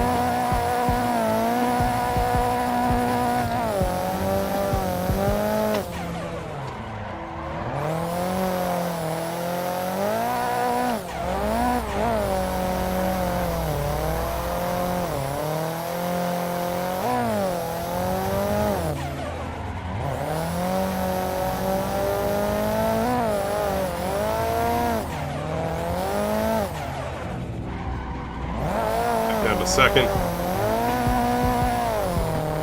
Wow, way out to the wall, up to third. Let's see if we can make something stick. Yeah, I don't actually know this part of the track, so it's hard to want to drive fast. Well, that's slow. We're going to go back to second. We're whipping around. And we got hung up in the lidless gutter. Pulled the car off into a spin.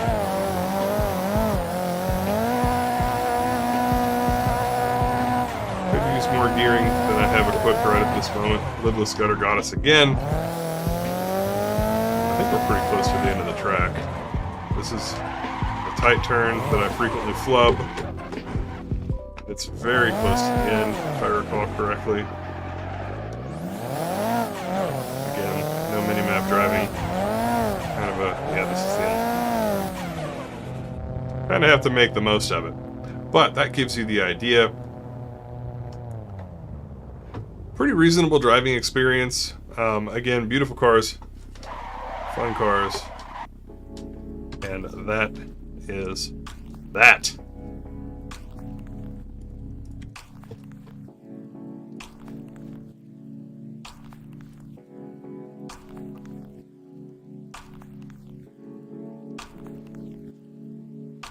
All right. Well, that was a treat. Thanks, Tom, for letting me check those cars out in advance and sharing them with the community. And let's see what we got. I just got some insider information, probably. So Tom was just DMing me, caught the stream. Ooh, plan to have the cars released by Wednesday, finishing them this weekend. So hopefully next week we will see them.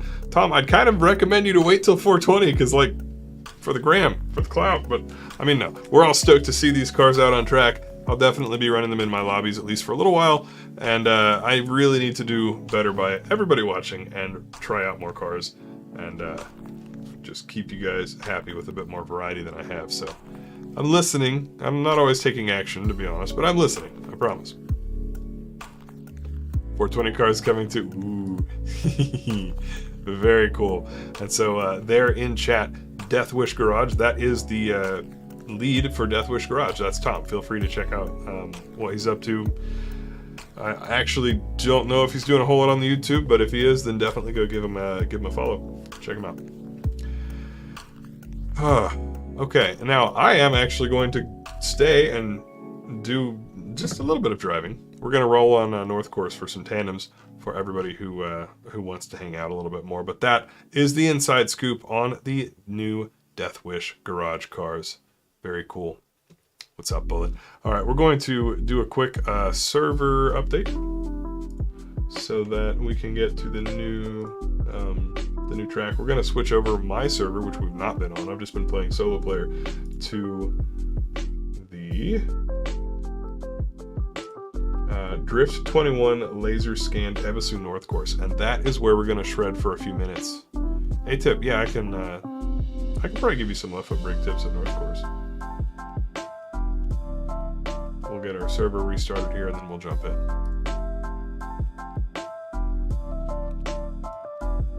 That was fun.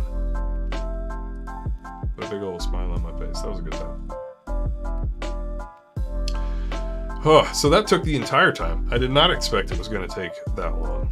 I usually stream until 10:30, which is 15 minutes ago, more or less, my time. But I will stay on for a little bit so that we can enjoy our next track. As soon as I remember what the password is for that track. Right.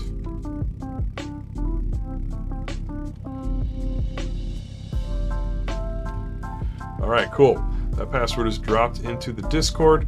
For anybody who's new and who's been watching, I do actually drive with viewers. So for anybody who wants to join, there is the gist. Update Discord. You put in Minami. Did I? Oh. Okay, my bad. Thanks, Doomy. Appreciate you. Shoot, I put in the wrong track. Well, somewhere in here. Let's see.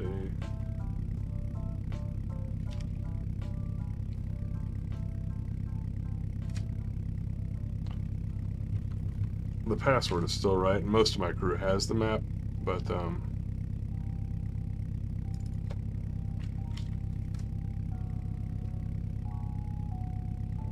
I do want to get the download link updated. So, here comes that download link for anybody who doesn't have it. It's a little late. I didn't realize I gave Minami. English speaking circuits were apparently not working.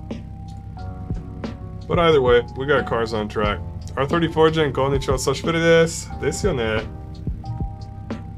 Genki?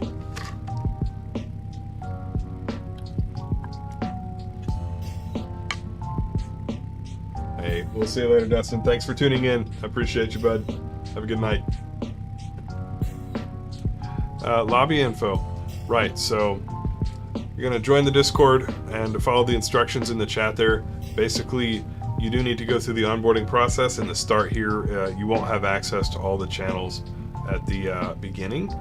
But when you go through, read the rules, do a few role reacts, you will unlock the other channels, and then you can follow the rest of the instructions. Go to the KT Announcements channel, and you'll be all set. Alright, we're going to go over to clips just a second, straight into POV mode for some driving. So, R34 Gen says, DWG で新しいのが出るんですか？僕はそのクリエイターの友達というか、まあ知り合いなんですから、リリースの前にちょっとプレビューがやってもらいました。来週の水曜日に出るはず予定です。だからもうすぐ楽しんでください。These cars are coming out next Wednesday. Please do look forward to it. Marco, I would love to meet up next time I come to Japan. I'll definitely hit you up. I am so... man, my Japanese is getting rough. I really need to practice outside of the few times I get the chance to chat like this and reading online. I was teaching my daughter how to write a couple of things, which, like, she's too young to learn how to write in English, so there's no way. But I just like to show her if she asks me how to spell something. And so I was showing her in both languages, and I realized I was forgetting some of the kanji, or sorry, some of the kana, even though the kana is like the basics. 楽しいですよね。私も、正式のやつを楽しんでいます。OK。これからこういう POV モードでちょっとやっていただきます。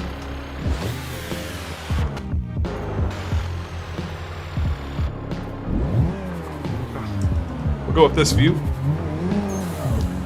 We're just going to do a little bit of driving at Ebisu Kita Kosu, Ebisu North Course. I do need to turn on my track map.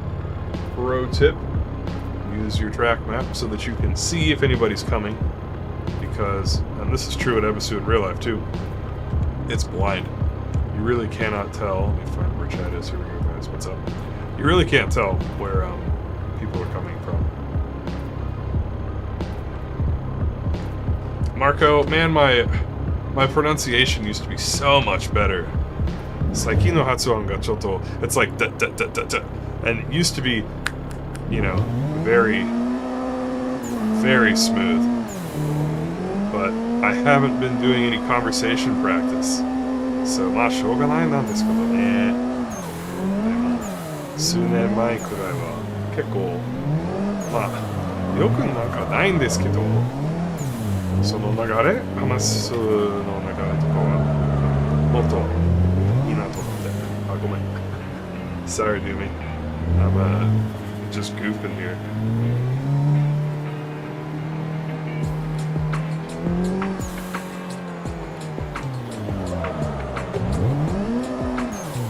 Got a little crew rolled up.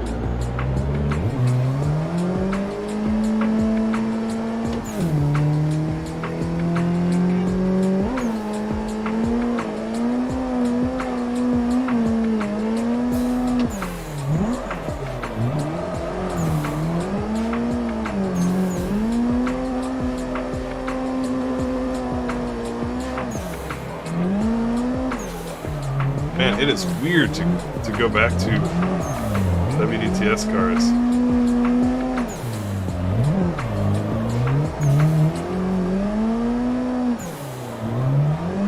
Also, I love seeing the Japanese language in the chat, even if it's not for me, like being directed at me. That's so good. Ebisu kita ii desu ne.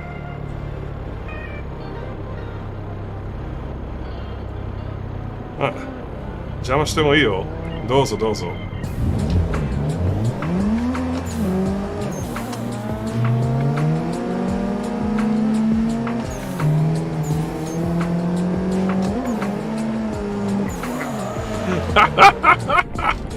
Oh, that didn't go well.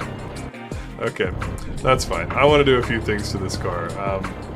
I want some different gearing.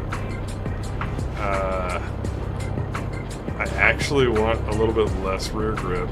I need all the horsepower I can get, so we're going to drop that. Max the turbo. We'll leave the rear grip where it was. Hopefully this will work.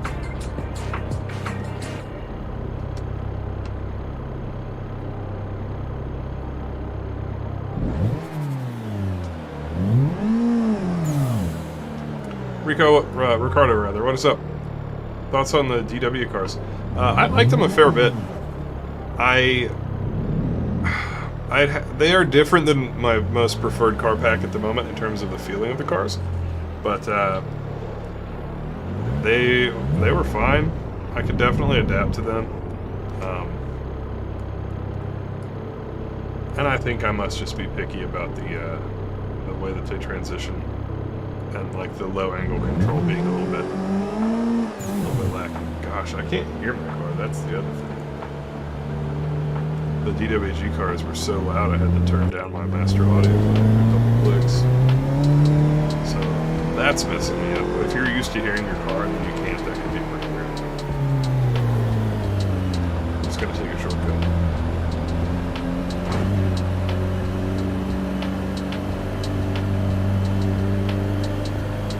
Alright, so the way that folks actually do this, I haven't tried the Evil Rabbit car pack. Nothing against them, just like, there's a lot of car packs I've not tried. So what people do is they team up down here, or like band up down at the bottom. So in Sim, you'll see people drift this turn. In real life, almost nobody does.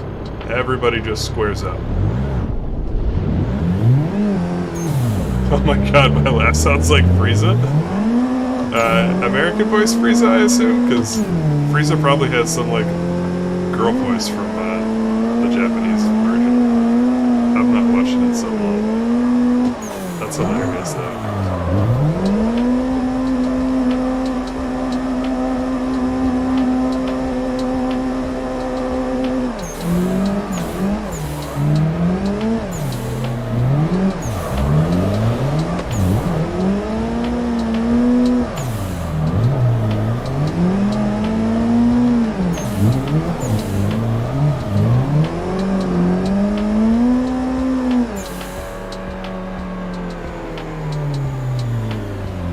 Alright, so I was going to try to give it tips and thoughts on left foot braking. So let me try to do that. Step one, send it.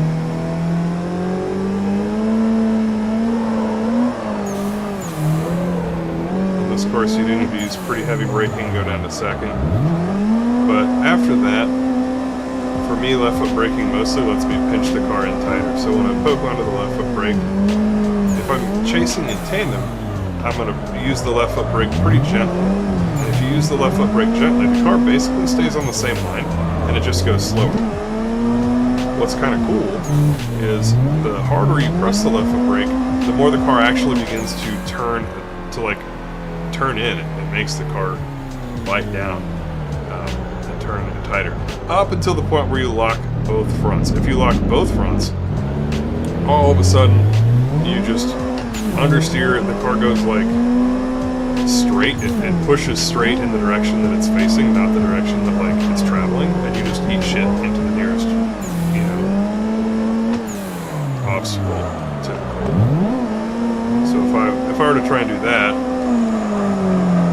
it didn't really behave the way my real car does, so I didn't lock the brakes. I pressed them about as hard as you can.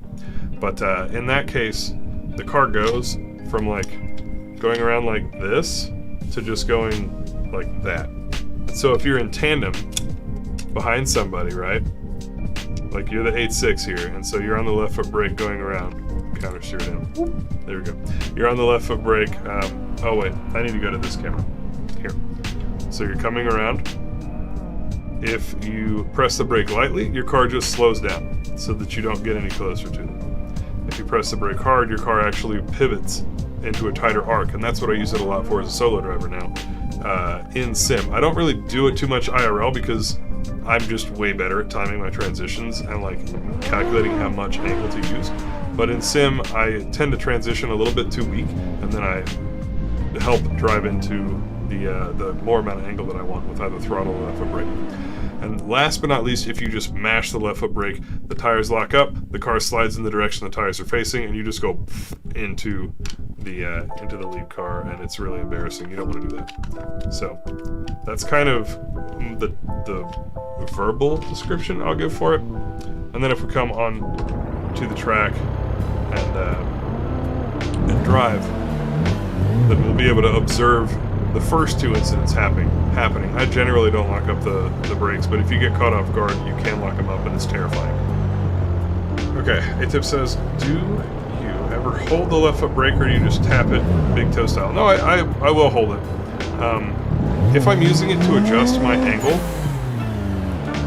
in a turn, like if I'm like, okay, I want more angle, so I'm gonna go, and you see how the car like pitches in really aggressively, much to the dismay of the people behind me, like that, I'll just press on it.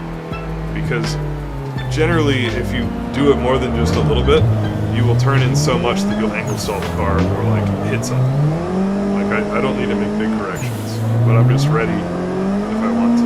The other way that you make corrections is to use even more throttle and let the car push the outside around, and I can do that too. But sometimes, especially on some corners, it's not very easy to add throttle because of it being like a tight course or something like that. So if it's a course where like adding throttle is going to make you drive into the outside, then it's a lot better not to do that.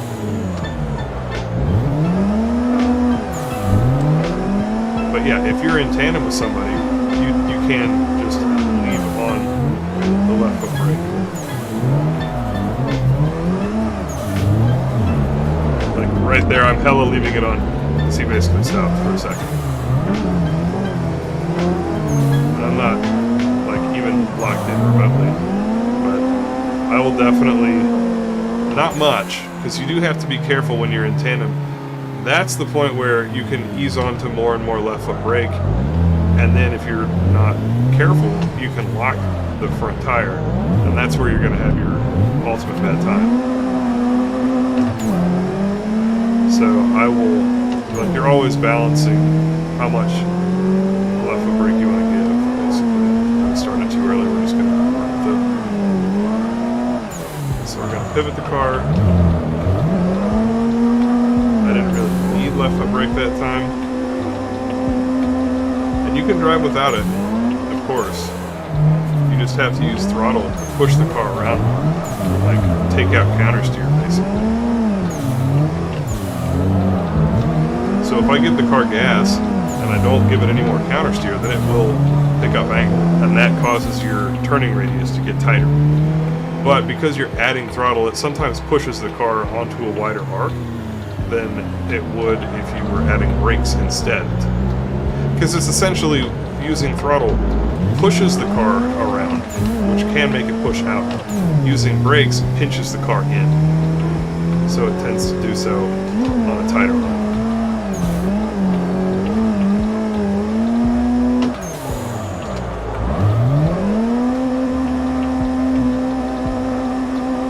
So I don't really need to use left foot brake to tighten up any at all. Also, if you're shooting towards the outside, but you've already transitioned in near and drift, then left foot brake can just help you slow that down. I need to actually make an effort to follow this guy. I keep getting his timing different than what he actually is going to do. So I'm flubbing it, but let me give him a proper chase here and try, and we'll see if we can learn a little bit more.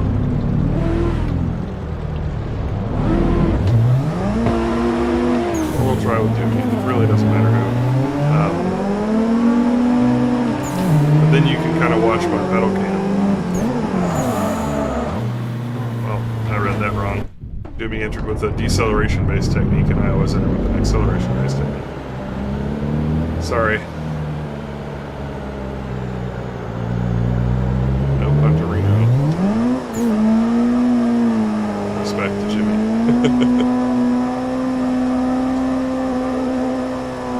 But yeah, like, let's say going around a turn, and I'm getting kind of close to the outside, I can slow down like that, and it will keep me from blasting off into the dirt too much.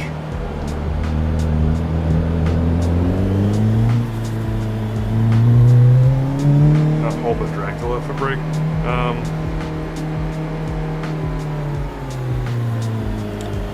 follow that good.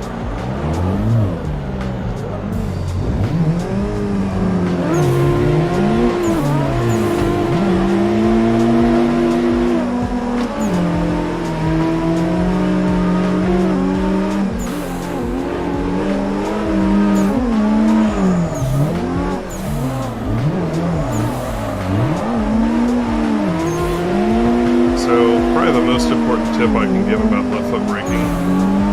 Like, the obvious time to use it is mid-corner. Okay, he's transitioning a little strangely, so I'm not gonna follow. But like, obviously mid-corner, you're gonna use left foot brake to just keep from driving into the lead car. That's fine. But the real magic happens when you start using it a little bit before the lead car is gonna transition. I'll do one more courtesy lap for the guys behind me, or at least the one guy behind me.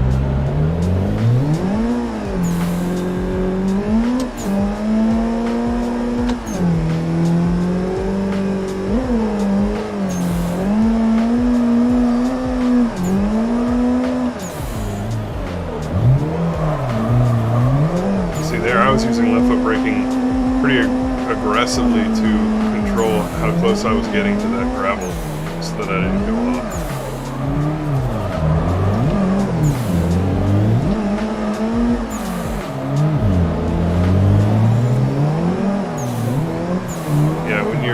When you're chasing behind somebody and you're up close, you're going to have to back away from them and go around and come back down under them, right? In order to get your transition and retain proximity. So what I want to see, I guess I'll have to do one more lap here.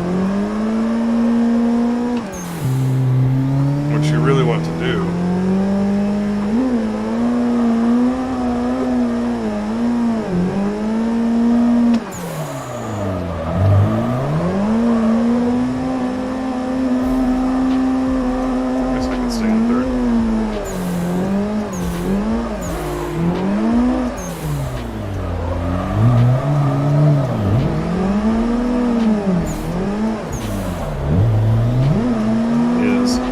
left foot brake more than you need to, like lose proximity on purpose, so that then you can transition and tuck nicely in behind the lead car. So let's see if we can get that.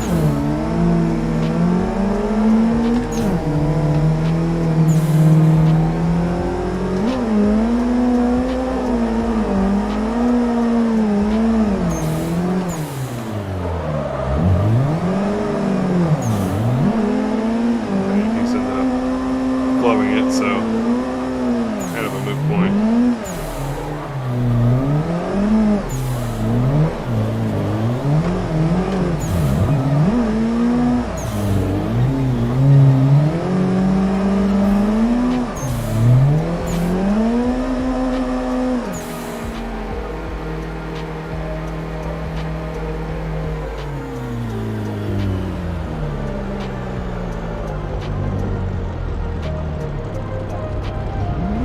Steven wants to give it a go.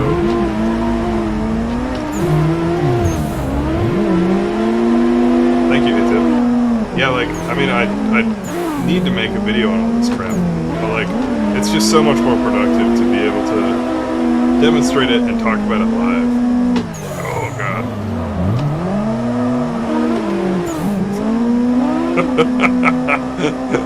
I don't even know what that was. Honest mistake. I mean, I fluff stuff all the time too, but that was kind of diabolical. I would have been so terrified if that happened in real life. But that's why, like, you don't initiate before the lead car ever. Because if they end up initiating in some, like, really odd way, like when I punted Doomy so hard, like, I would never have initiated beforehand.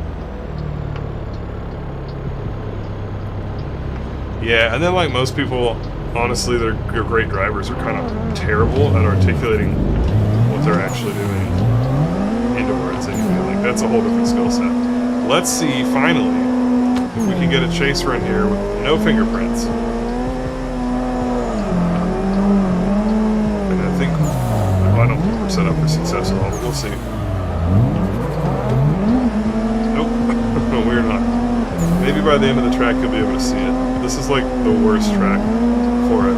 So I'm gonna have to left foot brake and not get too close. Oh, I just beat him up. Dang. Sorry guys. I'm gonna have to like slow my car down so that I do not catch the tail of his car with the nose of mine. And you got two options. You can just always hang out behind them. And by behind them, I mean far enough back that the nose of your car, like I am right now, like the nose of my car is never going to hit the tail of his. And that, you can get some beautiful tandems that feel really good and look really impressive to spectators especially. But when you want to step up to like door territory, then you've got to push into like a danger zone.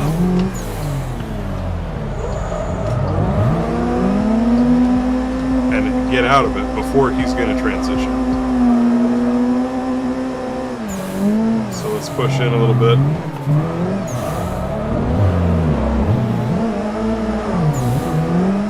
Like if I hadn't bogged my, like here, I'm just gonna wait without using left foot brake by just kind of letting off throttle. But if I had wanted to, then, you know, that's where I would have been on it. I'm just not on the map where this is gonna be very feasible. Oh, out of gas. Pulse. Start drift follow run. Yeah, man. A lot of times what I do is I just hang this close, and I will just be like this constantly. But if you want to go back to pits, so I'm out of the way. But if you want to get even closer, you're gonna go up here, right? So when you go to transition, you're just gonna die unless you get out the way. So what you need to do is read when the lead car is gonna transition, and you actually start slowing down earlier than they do, and you open up this little gap. And the gap you want is this size gap, where you're just going to kiss their bumper or not quite touch their bumper. If you're too short, it's going to be really bad because they're going to go to transition, and hopefully you time yours as right as well, and you're going to catch them. And there's a reasonable chance that you're going to straighten them out, and they're going to hit the wall that's up here, or if it's worse, you're actually going to retransition them back this way. And either way, you're going to become on bad terms with that driver. So what's better is to realize the turn's coming up. They're going to transition up here, right? Like, let's say this is the turn, and they're going to go around this bike. So you see the turn coming up. So you're going to either let off the gas and coast, or left foot brake, but you're going to create this gap as they're getting ready to transition. Then when they transition, you can transition too. And if you do it right, you'll be like this. And because you've already slowed down, you can like do an on throttle transition and actually accelerate in. So you're going to open up the gap and then shoot in. So it's like slow down beforehand, transition at the same time, accelerate in to where you would hit them, and then slow down again. And that's essentially how it's going to work.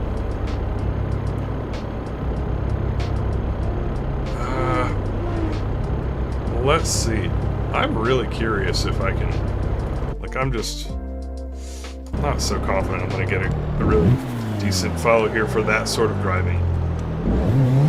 when you're in what I call like cat and mouse territory with driving, it just makes a lot more sense to never get closer than the back bumper, because then, like, that's a very safe place to be that still looks really cool. Because in media, you'll look like you're close. Passengers will think that you're insane close. Like, only people who are as good or better than you are going to realize that you're actually, like, playing it safe.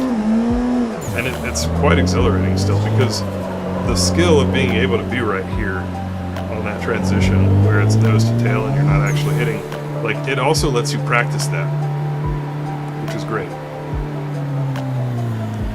It's a good thing to be practicing. Okay, we've got a huge train. This is probably going to be a total mess. Let's try it. What's up, Jonathan? Yeah, no gloves here, man. Just mitts.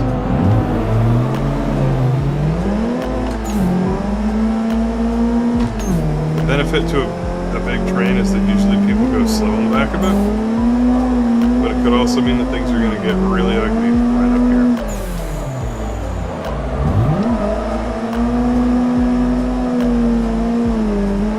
We're going to try to follow this guy, so I'm heavy on the left foot brake so I don't drive into him.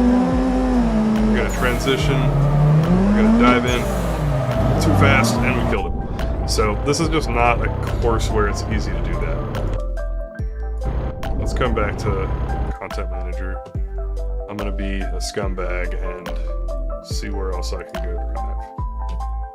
Let me see if any other servers are going here. Let's just go to LAN, or Kunos rather, sort by connected driver, and search for drift. Let's just see what people are drifting right now.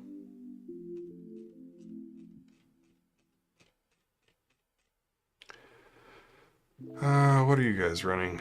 Of course, Tandem Buddy cars, ADC cars. Is anybody running WDT? Probably not. It's an old pack. There's a Toge. There's Meihan. There's some people at Meihan. That's also not the best. There's Lime Rock.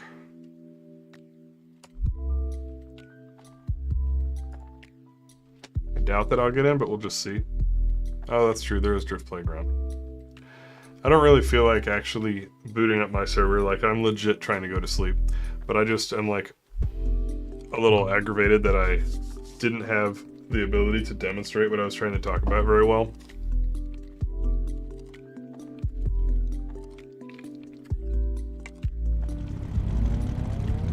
So, amazingly, we managed to get a 180 at Lime Rock, which is not a track I'm particularly good at, or that I practice, but, like, it'll work.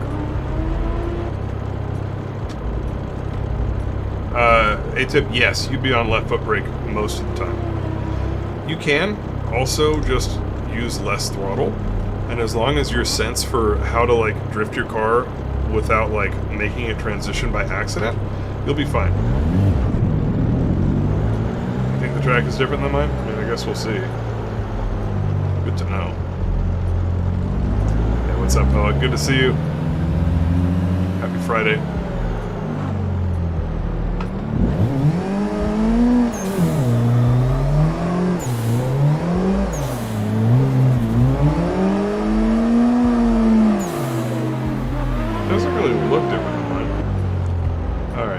I just need to find a car that's doing an okay job. Preferably not one that's in, like, a huge train, since this isn't my server and I don't want to be a dick and, like, bonk somebody by accident.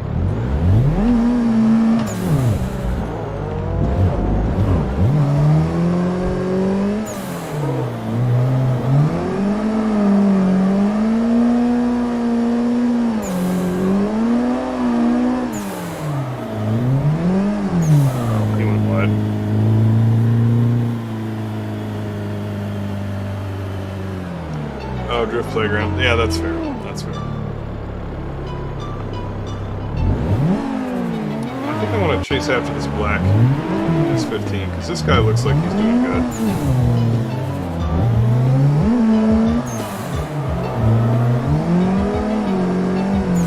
Alright, so on a course where things are a lot more, like, straightforward, and you don't have these big speed changes, you start by just like easing your way up. You don't have to be too fast about it. Take your time. A lot of people screw up because they're trying to force their way in to get proximity, and then they just end up completely eating dirt.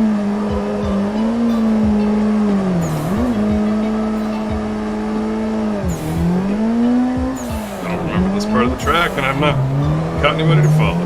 Good times. It's fine, I need to warm myself up for this track anyway.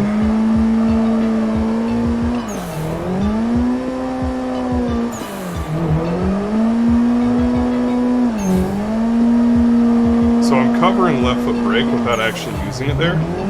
Just like I'll sometimes cover e-brake by putting my clutch in, even if I'm not actually pulling the e-brake, which I don't have my e-brake cam going right now, so you all can't see that. But there are times that I clutch in without actually doing anything, and it's just so that I can pull the e-brake if I need to. It's a little awkward. Alright. So I've got a good feeling. So, we're pretty much in position. We're going to use left foot brake to manage our proximity. So like, if it's just a manji area, I'm going to use it to not get closer than that bumper to bumper zone, because that's a nice safe way to be. When we've got a longer turn like this, I can push in, use left foot brake there to back off. Now here, I missed the entire next turn as a chance to like get close again. I'm okay with that, but like that's something to know. So like I'm gonna back off and then dive back in. And depending on differences between our car setup, driving level of skill, and driving the track, which clearly I'm lacking a little bit on this track, I would have been able to dive back in close.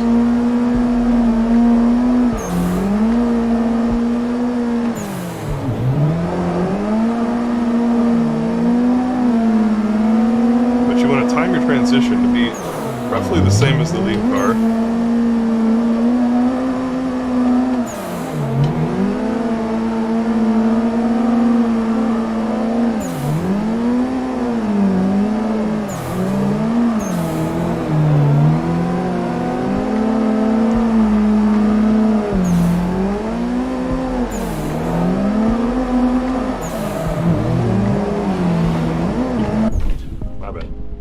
So, like, hopefully that makes a little bit more sense.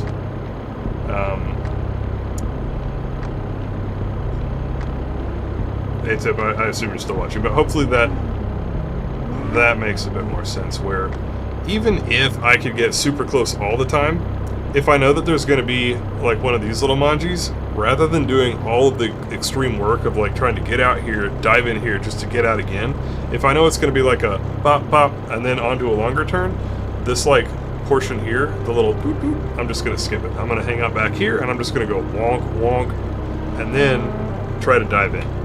So like we're gonna go hang out and then dive in here. So I'm scrubbing this one. Instead of trying to come out and jump, I'm gonna just, yeah, whatever.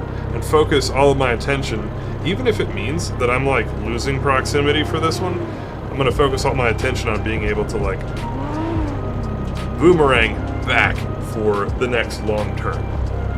Assuming it's just like clutch kickers where it's just long turn to long turn to long turn, then you can just be gangster and do what I'm talking about, where you come out and dive in and come out and dive in.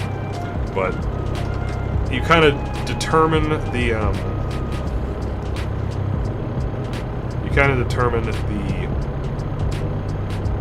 amount that you're going to try to dive in by how long the next turn is. And if you're not worried about being super brave, by the speed of the next turn, because like diving in on somebody on a decreasing radius turn, where you know that they're going to be killing a lot of speed partway through, is sometimes pretty sketch. And then diving in on people on like a turn that's the same radius is of course kind of a known quantity. Like nobody's going to speed up or slow down a whole lot. It's not a big deal. I think I want to turn up my boost real quick. This guy seems messy. We're going to go around.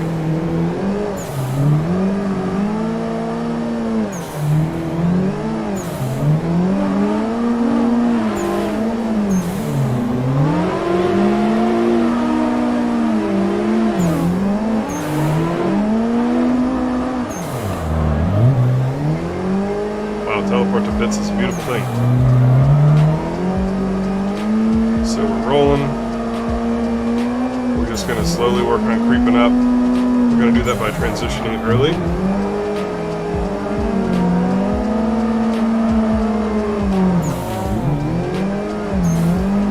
If you find yourself too close to the lead car and you're afraid that you're not going to be able to do that nose to tail transition that I talk about, you can wait to transition, assuming you won't crash your car. So let's pretend I'm gonna fail at driving here on purpose for demonstration. If I'm too close, I can just wait and not transition, see, until later. And that's another way that you can save yourself. Because if you know that you're here, and you know that the lead car is about to come into your space, and you're gonna wreck each other, then like, if you try to transition with them, your car gets longer. But if you stay here, their car will get longer, but your car doesn't. So sometimes you can kind of like wait to transition until you go after them. Now that'll kill your proximity, but it also avoids an accident. I've got video of me actually doing that if we want to look at that at some point. Okay, to boomerang, are you just giving less angle and more throttle, transitioning a hair early? Definitely transitioning a hair early, and when I'm in the zone and I'm as close as I like to be, it's not very hard. I don't really have to use much more throttle. It's mostly just the timing. Like, if I'm this close, then I can't really like pick up much speed. But if I'm back here, then I can kind of transition at the same time or a hair early and with more throttle, because the lead car, you know, they've got like an outside edge of the track that they've got to make sure they don't drive into. So they're not going to be able to transition as fast in some cases. But you can kind of go either same or slightly early. You never want to be late if you're trying to do this technique that I'm talking about.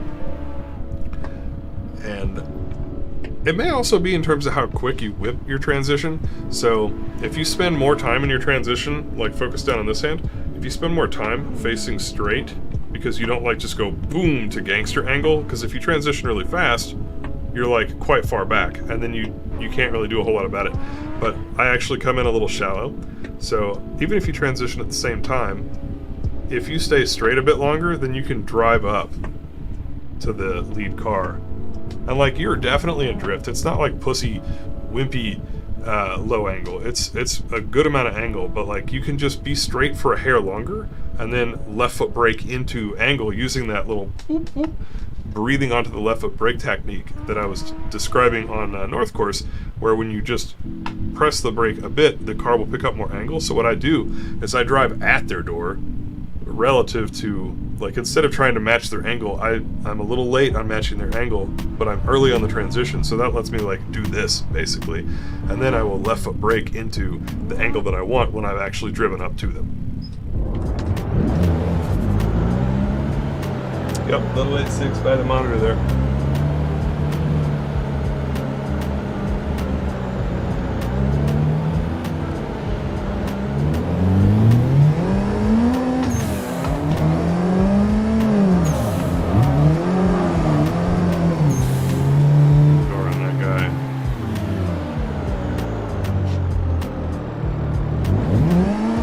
Here's a random potential victim.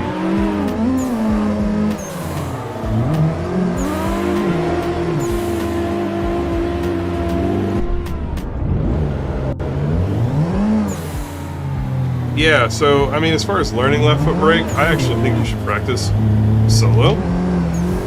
It's like, if there's nobody behind you, then you can just go in and go and slow your car down a ton mid-corner. Get used to what it feels like. It's a lot like left foot braking in grip, where at first you're going to stomp way harder than you should and potentially lock up the brakes, and that's not good. So just get used to it by breathing onto left foot brake. Feel out what it's like. Like, I'm left foot braking the whole track, right? It's not really making my car drive that much differently. I'm not giving it hella left foot brake, but I'm going slow as shit right now because of it. But like, you don't have to practice this necessarily, but when you're at an IRL event and you don't have anybody behind you, pick a couple turns and just try mid-corner to left foot brake, because your first use case for left foot brake is to not drive too close to your lead car. So instead of waiting until there's a lead car and then hoping you can figure it out, you know that mid-corner is going to be the point where you're doored up, so wait till mid-corner, here, and then whoop, and just feel the car surge and slow down, and surge and slow down when you do that. And then the next thing that you can start doing, still solo, very safe, is use it to pivot the car around something. Whether you intentionally do kind of a wimpy transition, or whether just driver error causes one. Go, oh, that's not enough, and then hit that brake and watch it pitch the car around. Start adding these things to your toolkit as a solo driver. Build up some comfortableness, English please, build up some comfort zone with it, and the ability to like have the muscle memory start to form. Because tandem is even crazier than just doing this solo. Like, trust me, doing this as a solo driver will feel really awkward, and you probably will mess yourself up, or like be so focused on that you forget to transition at the right time and take the wrong line, and maybe even have to bail from your drift that run. So like, make all those mistakes when there's no stakes whatsoever, other than like you might look stupid to somebody watching that doesn't know you're purposefully trying to practice this stuff. And then once you've got, like, you don't have to be an expert at it, but once you kind of know what it feels like to do, and it's not just like a black box, then you can go, okay, let's find somebody who's a good, consistent driver that doesn't just like brake check in the middle of the course, or like do like a deceleration technique on transition that I'm not used to. You know, find one of your homies or me when we're at another event, and then you don't even get in door range, right? You follow them from super far back.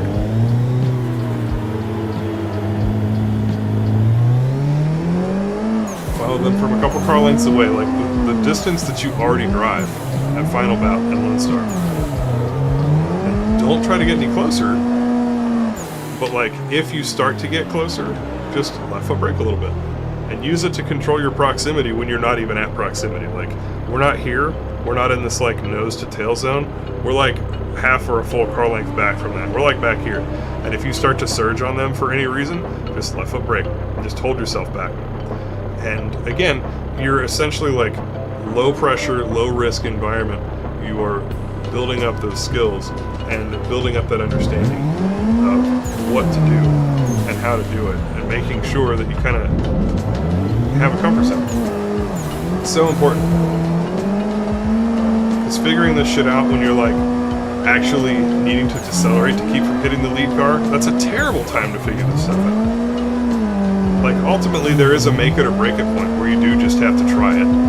But if that's like the first time you've ever tried it, outside of reading about it on a forum somewhere, it's just like not necessary. Like, that's just kind of frustrating, you know? Why take that risk? You're going to be so much more composed, so much more comfortable, and it's going to be like so much less of a big deal if you take the time beforehand to figure all this out that I'm talking about. And then, you know, find your trusted tandem partner and go for it.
Demonstrating it, I'm going to have to pull off so that I can get behind somebody. This There's definitely some solid drivers in this server that I can practice with, demonstrate with.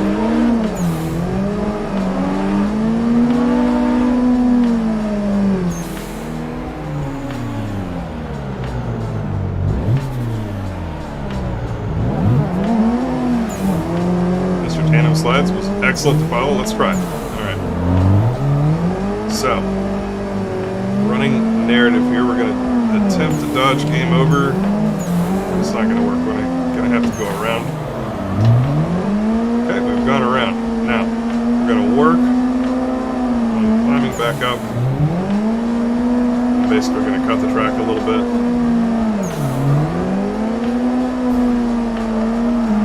And then get this boomerang effect on, right? If you do it too much, you will lose proximity on the transition, which we just got to see.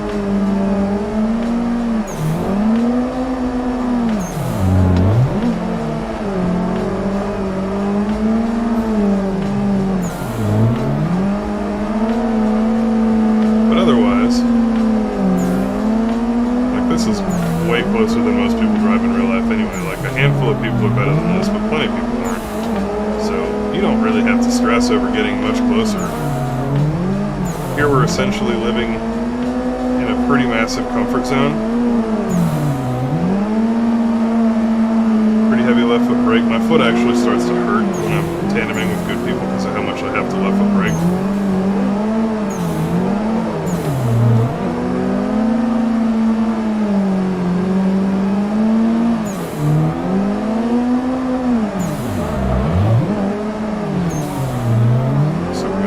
Transition. There I really rushed it, and look how close I got. And then I'm going to ease back, because I don't really need to be that close right now. I'll rush it again. Get even closer if you want to. I'm going to back up just a hair. I didn't do it right. I basically gripped the car up there and had to reinitiate. So that was a little strange. Rush. Wait. Rush.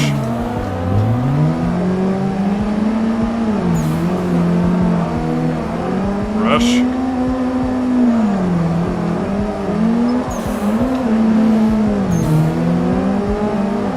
There were the sparks. So, like, I'm starting to rush him a little bit more each time. I'm gonna rush, see I'm straight. Now I was gear limited there, so I didn't actually pick up any speed. I was on the red line.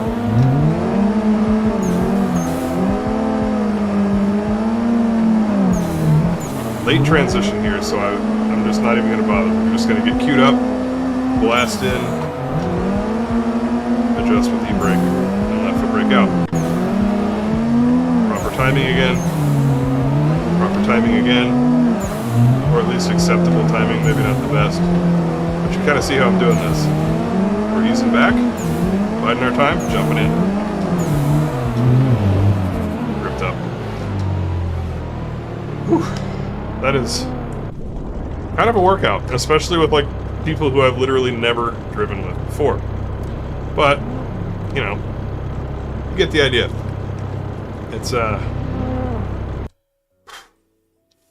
It's fun, and it's challenging, and obviously you work your way up to it.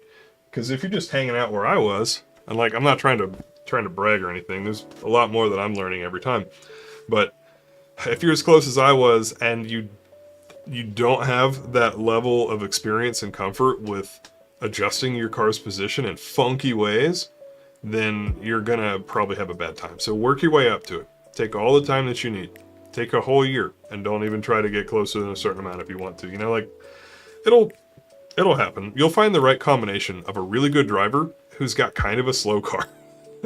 And then you'll be able to kind of, like, take it to the next level when you feel comfortable. There will just be an event where everything's feeling really good, you're in flow state, everything's just hopping, and then that's the time. For me, like, where I'm at in my drifting journey is, at this point, I'm pretty happy with my left foot braking skills. I'm pretty happy with my transition timing and my ability to drive up to the lead car. The next big push for me is if I want to ever drive up and give the lead car a tire mark, like a little fender bump. I've never chosen to do that. Like, that feels as intense and as intimidating, of course, as when you are just trying to get this little thing, or even before that, this being so close that you think you're going to hit, but you know you won't. That's a big deal. And so each of those is like kind of a barrier that you break through, hopefully without breaking your car. So far, so good for me, knock on wood. But that is kind of my thought on it. We're going to go over to video clips here.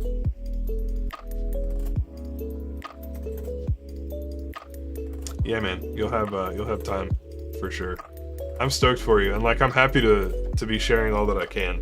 I think that I'm really interested in how that's going to work out, because like, there's a lot of people that ask me for tips and for advice, but there's not many people that I actually get to interact with personally that are like around my area too. So I think it'll be fun to see how quickly we can level you up. I'm pretty excited to see how that goes, because like, you're gonna have to still do all the work your own self, but like, to the degree that I can, I'm gonna try to equip you with like the backdrop and the sort of mental knowledge, what is that called?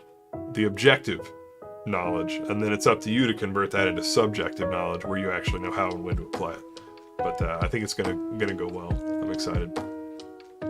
Definitely get the explanation, helps a lot. Cool. Sosa, Marco, we'll see you, man. Thanks for tuning in. Hopefully we'll have a chance to drive on track together. What do I enjoy about drifting? For you, it's the feeling of the wheel sliding in your hand. I do like that. The main thing for me is just the ability to feel when I have done like a really good transition. So like, I was using the right amount of angle for that part of the track, and then I transitioned to exactly how much angle I wanted, when I wanted, and like, you just know when you've done it right. It's like playing a rhythm game and you get like that perfect, you're just like, yes, it feels so good. And of course, most of my stuff is just good and great, but occasionally I can do perfects as well. Steven, I'll point out my car when it comes up on screen. I just have a bunch of random clips from my YouTube channel running on here, but I have a red S13, which we should see anytime. There's my car, it's the lead car in this clip. And we'll go on board with me in this clip too. I know, because I edited all these. Yeah, in practice is definitely hard, for sure. Danzaman, you're out of here. 636, man, thank you for tuning in. Good to see you. R34 Zuto Kita de Osondemashita. Yeah. まあ、見てるの友達がレフトフット、左足のブレーキングの質問があって、その恵比寿聞いたコースをちょっと説明しにくい場所なんですから、まあ、急にトラックチェンジしちゃった。ここのサーバーに。すいません。何も言ってなくて。でも、まあ、また一緒にドライビングしていただいてありがとうございます。いつも楽しかった。いつも楽しいです。I do toges as well. I'm not nearly as good because I haven't practiced them as much, but I can do pretty well. Like, I can do Akina, even though it's like kind of terrible to try to drift on. Or at least to try to like link the track. Like, you can drift just the turns and grip the straights and it's okay. I can also do scuba fruits line pretty well. But I need to practice more. Hopefully this summer we can get some runs in, trying to convince my group to pick a date for Oklahoma. Yeah, cams and OMC are pretty good. I think cams is probably going to be the best place, or cars rather, is going to be the best place for tandem practice. OMC is okay. You just have to like, push a little bit, and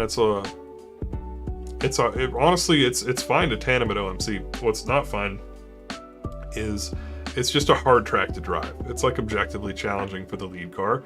So if you don't have a really good lead, it's hard to get close, like safely. Mac Park, which is this track, is kind of impossible to get close in my opinion, because when you get close, the lead car obscures the inside and the outside of the track, and you're completely dependent on them not making any mistakes.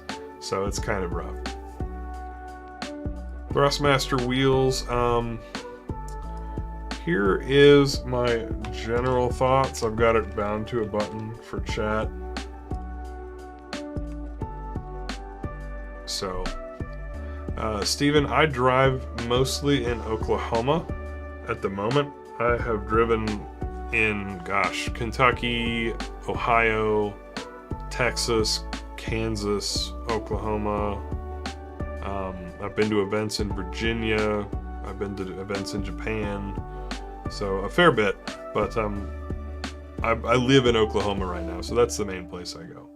I've been out to Grange. I've not driven it. That'd be so fun. My car would be fun at Grange. God, it'd be so good. But here's our little 20-foot wide track. That's a challenge to mow the grass on.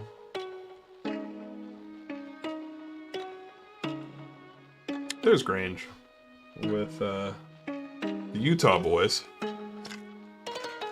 Wickneck and crew. So really, you were in Oklahoma for spring break? Have you got family there, or did you go down to like one of the lakes?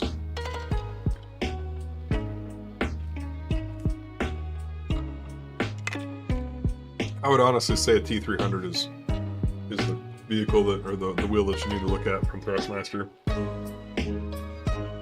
Oh. Okay, yeah, I can see there being good camping. I actually need to take advantage of the camping here as well. Steven, so my car, because I'm in America and I'm a cheapskate, is actually running an aluminum block V8 out of a 02 Camaro. So I know that's a letdown for some of the hardcore JDM fans, but it's just the cheapest to operate. Like, it's the best dollar per horsepower and like dollar per headache ratio car that's out there, and I'm very happy with it because my focus on, above all else, is just on the active driving. So it's wonderful to drive. It doesn't win me any internet cool points on Instagram or anywhere else to have that motor set in the car, which is a damn shame, because like I drive it well and it's a great car and it looks really cool. The body's kind of beat up at this point, or the body kit, the metal's fine, but the body kit's kind of destroyed.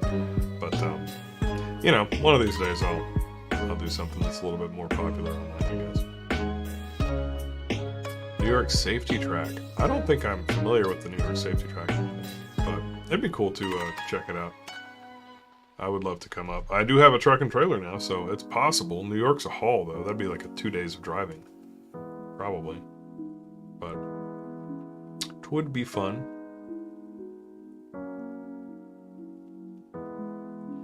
The best drift car is the one that runs. There's no doubt about it, and that's why I went V8. Because if I break anything, I can literally pull something off of my tow vehicle, drift the rest of the day, and then put it back on the tow vehicle. Having your tow vehicle and your race car use the same motor is kind of crazy. It's a big brain move, for sure. Drifting the G29, fair enough. Doomy, you're in New York as well? Hell yeah. New York City, I've been to New York City once. I was in college. It was early college, and I went with some Japanese friends who were going up to a job fair. One of them was, and like it took 3 of us because we just drove through the night from Kentucky all the way up to New York. Didn't sleep, didn't ever get a hotel. We just drove through the night, and then me and his friend hung out, just broed it up during the day, and then he went to this job fair. I don't know how he could have made a good impression because he was probably looking like a zombie. And then, you know, we had some beers, went to the Statue of Liberty, had a thing of ramen or something, and then we went home. And just drove back. And probably halfway through the drive home, I was like, why did I think this would be a good idea? So, yeah, I don't even think he got the job, but you know, whatever. It was fine. Pretty damn funny. Shout out to Lone Star. Look at them pushing the barrier back and allowing me to just stand right there. Back in the day. So good. I really do want to drift more places. Honestly, what I'm kind of thinking about that like kind of disappoints, I think, some of my local buddies, but I've been thinking about just like saving my drift money for the most part. So like I might go to each track once in my home state, but instead of going like 8 and 10 times in my home state, which I've done in the past, I'll just go like to each track once, and then hopefully I can travel out to a farther away track. Still, like stuff that's more than about an 8-hour drive is pretty rough because I've got a 2-year-old, and leaving my wife to deal with the 2-year-old solo is a pretty big ask. I can do it, but I don't really want to do it for... If it's 2 days of driving and I'm going to an event, that's like 4 or 5 days, which is a lot. Like, I'd rather make her solo parent for like a day and a half or something. Yeah, New Mexico's a... Dude, I can show you some footage, or you can watch my 2 like half-hour-long road trip vlogs from New Mexico. That track is fun. Oh, that track is fun. Your car's actually not fast enough for parts of it, which is no big deal. Like, there's one section that I think I can link, and it's in the... It's pretty hard, and I'm not using much angle variety, that you might just grip. Like, just build up speed and then reinitiate. But it's like one turn. It's no big deal. The rest of the track, it's so fun, bro. So fun.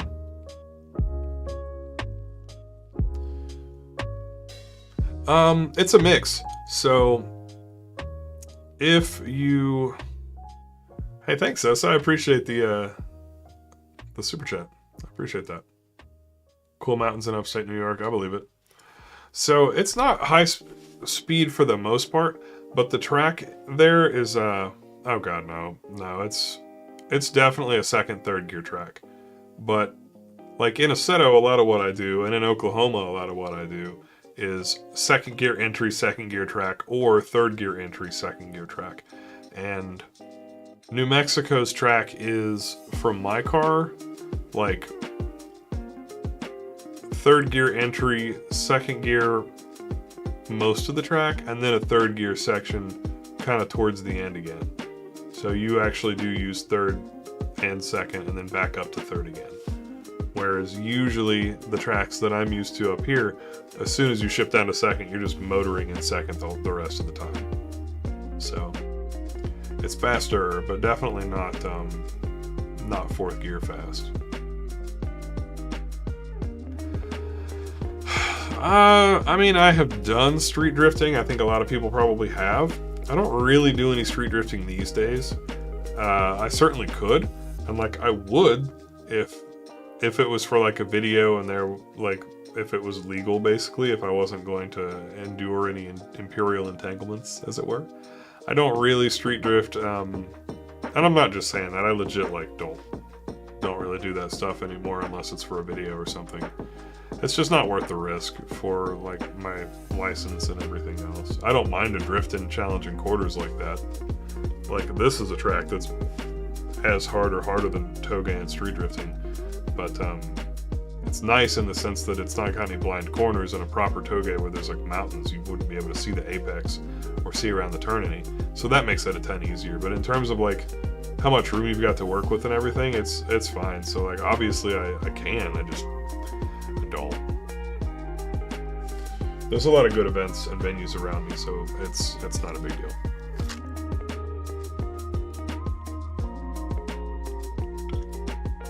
Kept it in third the whole time. Wow. I mean, I guess that's big power stuff. Like, I can keep my V8 in third too, but I don't always do that. As you get more into close tandems and more into left foot braking, depending on how your car is handling the traction to power balance, you may find that while you can do the track in third, if you start needing to left foot brake a fair bit, you might find that the car is bogging down more frequently, and that is a risk that you'll probably, if you're like me, choose to negate by going ahead and shifting down to second at that point. Because in second gear, with power levels like ours, you can left foot brake as aggressively as you want, and as soon as you let off the left foot brake, there's zero chance the car's going to bog in second gear. But if you're in third, you know, think about your feet positioning. If the lead car flubs it and slows down a lot, and you're close, and so you also slow down a lot because you're prepared on that left foot brake, and you hit that left foot brake, well, while you're left foot braking, you can't shift down, you can't clutch in and shift down to the second, right? Like, at that point, the process, and this is why I'm careful about when I left foot brake. I'll just do this, even though I don't have a Assetto up, but you can watch my feet cam, right? So if you're rolling, we're over here, we're following a car that's up here on throttle, right? Ready, just breathing on left foot brake a little bit when we need to, okay? Everything's groovy. Then they angle stall or something, or they see an accident up ahead, and so they slow down. Let's say they angle stall. They stay in drift, they slow down. You're not really expecting them to, so you get pretty hard on the left foot brake. You slow your car down, it's all good, but your car is about to grip up, which means you might drive into them, and or you're not going to be able to keep drifting, which means if there's anybody behind you, they're probably going to crash into you because people suck at driving. So, you know, unless you're with your like ultimate homies, which is the only people I drive with anymore because of this, you're at some serious risk. So what are your options? Well, if you go into second, shift down, like clutch in and go into second gear, you're going to have to probably pull e-brake while you're doing that, because otherwise, as soon as you let off the clutch, your car's probably going to grip up and crash into the lead car, so that's not acceptable. Essentially what you create is this delay where you've slowed your car down, you're basically parked in the road, like you're not actually parked, but you're going super slow compared to the people behind you, and you're going to have to clutch in, get down to second, and then clutch kick back out to like get going again, and that's the situation where you get hit from behind by somebody who just didn't have the capability to watch you and the car in front of you. If I'm behind you, unless your car is so big and their car is so tiny, like positioning wise, that I can't see them, I'm going to see them mess up, and I'm going to start braking only a little bit after you do, and I'm not going to hit you. But a lot of people, they're going to be staring right at your car, and they're going to be like, bro, why'd you brake check me in the middle of the track and then I hit you? It's your fault. And you're like, dude, I was getting pinched by the lead car. So that's, for me, that's why I don't leave my car in third for close like proximity work, even if it can do it. So just something to think about. Keep in mind the fact that you might find yourself in a situation where you need to slow down. And if you need to slow down and you bog the car, there's just a lot that can go wrong. I mean, big brakes shouldn't matter in that regard, at least. Unless your brake pedal is like very on-off switch, which it shouldn't be. So, I mean, if you think about it, brakes are crazy, man. Like, every stock car produced can lock the brakes. So, and that's with, you know, little piddly stock brakes on stock Honda Civic, stock 8.6, stock 240. I still have my stock brakes, front and rear. So, the braking system on any car ever is always the most overpowered, because many budget cars, the engine is not strong enough to spin the tires to break traction loose. But every car, basically since we've been alive, the braking system is powerful enough to lock the tires to a stop at speed. So, like, your stock brakes could do the same thing. So I don't think that the big brakes are going to make it any more likely. The real reason people go to big brakes is so that they get more longevity out of their braking, because they don't overheat as quickly, and you can hold like more and better fluid and stuff. I feel like you will get better braking as well, but there shouldn't be a situation where a motorsports car can't lock the front tires under heavy braking, or at least under full braking in a straight line. So like, you'll be fine. I wouldn't sweat it. It's like when you think big brakes, you think like, oh, I can brake more now, but if the car could lock the tires up on the stock brakes, big brakes don't actually make it slow down any faster.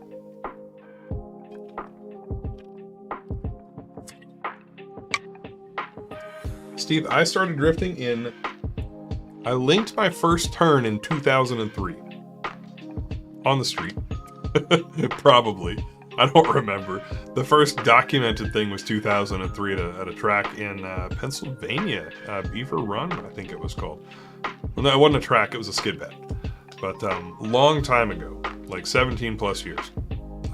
This car, that's my car.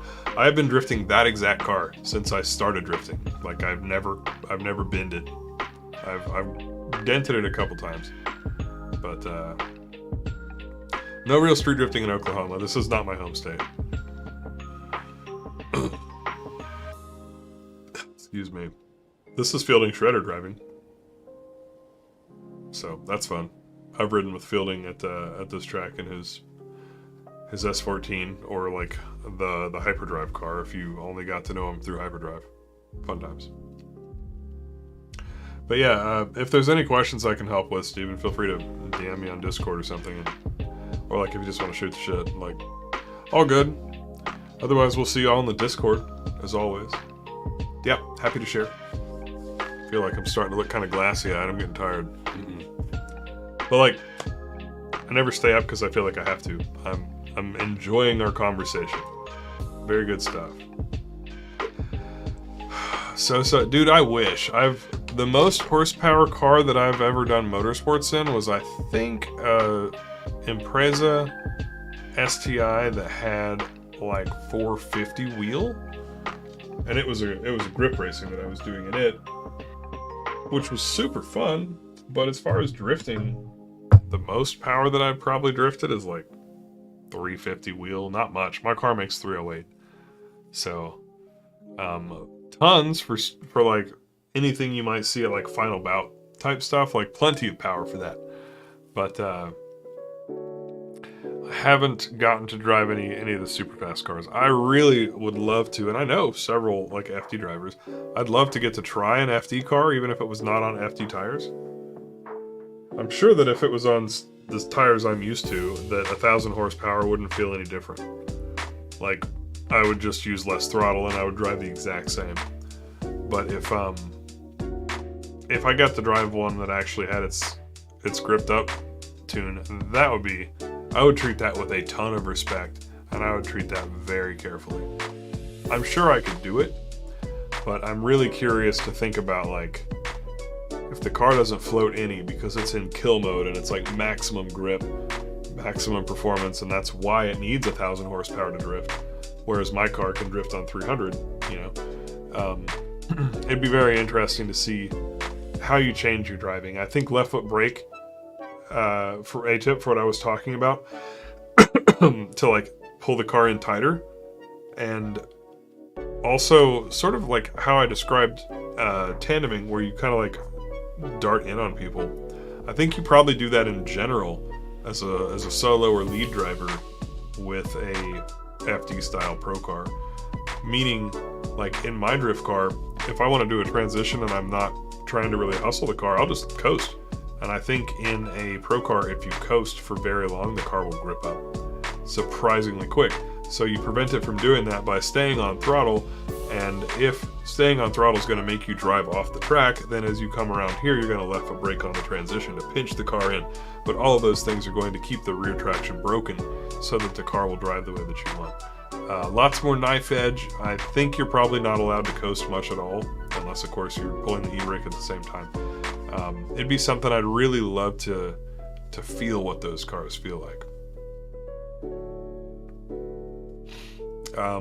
I don't enjoy drifting the 1,000 horsepower cars in Assetto, but like, I generally have just been focusing on driving cars like mine, and 1,000 horsepower is nothing like mine. It would be probably making me a better driver because stuff happens faster when you're doing a 1,000 horsepower car.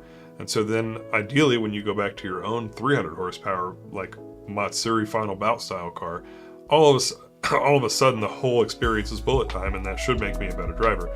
So like, I do need to do that, but I haven't really yet. In part because I wasn't driving IRL that much over the pandemic year. So I basically like I wanted to stick to street cars until I could verify some things that I discovered over sim in real life, and I've done that now. So I'm a little bit more open to it than I was. For transitioning faster, your wheel should continue to countersteer faster up to the point that your wheel will just countersteer faster, because that's like steering geometry. So it shouldn't really be a big deal, but if I really want to transition quickly, then I'll queue up a fair bit of angle and I will juke the car into it with the front of the wheel. So sometimes gonna use like no steering angle. Sometimes I'll be in drift. Let me think. I'm gonna go this way. So I'm gonna go this way, right? So I'm in drift and I will just let off the throttle. We'll do it this way because this makes more sense. Okay, so here we go. So I'll be counter shoot over. We're going this way. I'll let off the throttle, wait for the car to grip up, and then I'll let the wheel transition, and then I'll get back on throttle when the car finishes the transition. That's like how I drive if I'm just chilling. If I want to do a fast transition, then let me go ahead and plug this back in so that I don't drop it. I'll be going this way, right? And if I have a little bit of extra steering angle, if I'm not on the lock stops, then I'll actually push it like that, and that extra turn in will cause the front of the car to like bite and it'll whip. And so then as soon as it starts to whip, I'll have my hand up here at the top because you'll already be like this anyway. And so you'll punch it, it'll start to transition, and as soon as it does, you've got your hand up at the top, you just kind of like go at the bottom and just go, and you just hurl it. And when you, like, you don't need to throw the car or to throw the wheel to transition, but when you do, especially if you juke it first, it will make the car move even faster, in my experience. Let me see what R34 is saying here. そういえば、グレービーガラージュはあまり好きではないですか? 自分は乗り味が好きで最近ハマってます。どうかな?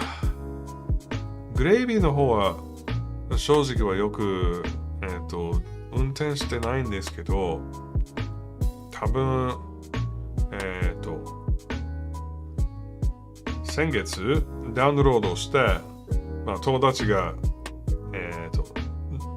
水素したかったんですから、その僕のサーバーのために、ダウンロードして、まだトライしたことがないんですけど正直ちょっとまあそのワールドドリフトトゥアーストリートパックが好きで、僕の一番好きなパック、車パックだから、まあ、言い訳ができないんですけど、ちょっと、まあ、最近は忙しくて新しい車のパックをほとんどやる時間とかやってみる余裕がなんかないようです。実はまあ I'm lazy but でもまあやってみたい。もう多分今月か来月もっと新しいのモードパック、車パックをやってみる。やってみせます。I was just explaining to R34 Jen, who was asking about the Gravy Garage cars. He says they're his favorite right now. That I really haven't tried much other than the WDTS cars in a while. And I'd like to say that I'm just too busy, but I'm also a little bit on the lazy side. Like, I've just been enjoying doing what I'm doing. And when I think about, like, what should I do with the Assetto Corsa, I usually think I need to make a drifting technique video, not I need to try out a new car pack. I know that a few people really do want to hear my opinions on other car packs. I kind of feel like the biggest value that I can add is in actually putting out drift tutorial and technique videos, though. So, we'll see. A-Tip, Matsuri party drifting is a lot more fun than comp drifting for sure, but different strokes for sure. This is the info you can't get unless you ask or countless trial and error. Man, I tried to ask for this information back when I was getting into stuff, and it's not even just that you have to ask, but for me it's like you have to ask in person. Like, asking online, you get such a mix of people, and most places don't, like, it's not easy to tell if the person who is giving you advice is like a seasoned driver, or if they just know some people, or if they're repeating something that they've read.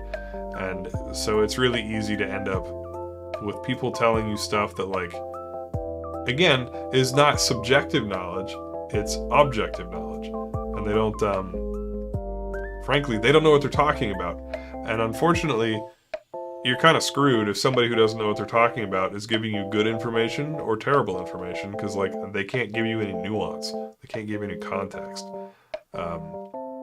When you do find, you know, people who post enough content of them driving that you're like, oh, okay, this person is able to link the track, or they're able to tandem okay, like, oh, this is a good person, this is a good source, it's great. But even then, just because somebody's good at drifting doesn't mean that they're not shit at explaining stuff. So there's a whole bunch of different skills in the works, and I feel like probably the most unique thing that I bring to the drift scene is I'm a really good teacher. I can articulate what the heck is going on in a very analytical way, and I can also do a pretty okay job of giving people just the summary if they have no desire to understand physics and they just want to like know what to do and when. I can speak to both of those people. I can train both of those people pretty well. So on top of being a pretty okay driver in my own right, I think the missing piece that a lot of folks have is they're like, you know, you just go whop and then whoosh, and then blah, blah. And it's like, bro, you didn't speak English just then. Like that makes no sense to noobs or to people who are learning. And I think that that's really the value proposition for most of what I can do. Like I don't really come on stream to teach per se. You can learn from watching, and I learn from watching other people, but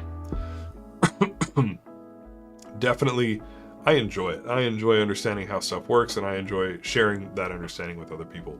My entire goal is to just build an army of drivers who are better than me in like way less time than it took me to get this good. So that anytime I go to events, I've got friends and tandem partners who are stoked to see me on track and off constantly. So like, I really do want everybody watching who gives a shit about drifting to become a better drifter than me in like 4 years. It's funny because you say minions, but it's going to be people that are actually, my real plan is you all are going to go pro and then pull me along on your coattails. We'll see. The channel's very underground, that's true though. But, oh yeah, happy early birthday, Truth. Hey Dip, I'm the type of person that likes to understand the whole scope of the technique. Yep. For sure. I think we're on the same boat. I never find people that can articulate that stuff to me, but like, or I very seldom do, but I will ask folks to share what they know, and eventually, you know, a lot of times if you ask enough people that are really good, even if they kind of suck at explaining things, you'll be able to piece together like the common threads and eventually kind of come to your own conclusion, and that's a lot of what I did, plus my own driving. But I'm really trying to make like, and I need to get back to work on the edits again, because I've had a slow period here for the past month. I kind of didn't post anything, I don't think. But I'm gonna make the Drift Bible, but like for modern drift cars and like native English speakers instead of a translation. It's gonna be good. I'll wear a yellow t-shirt to drift with you now. Oh man, that'd be funny.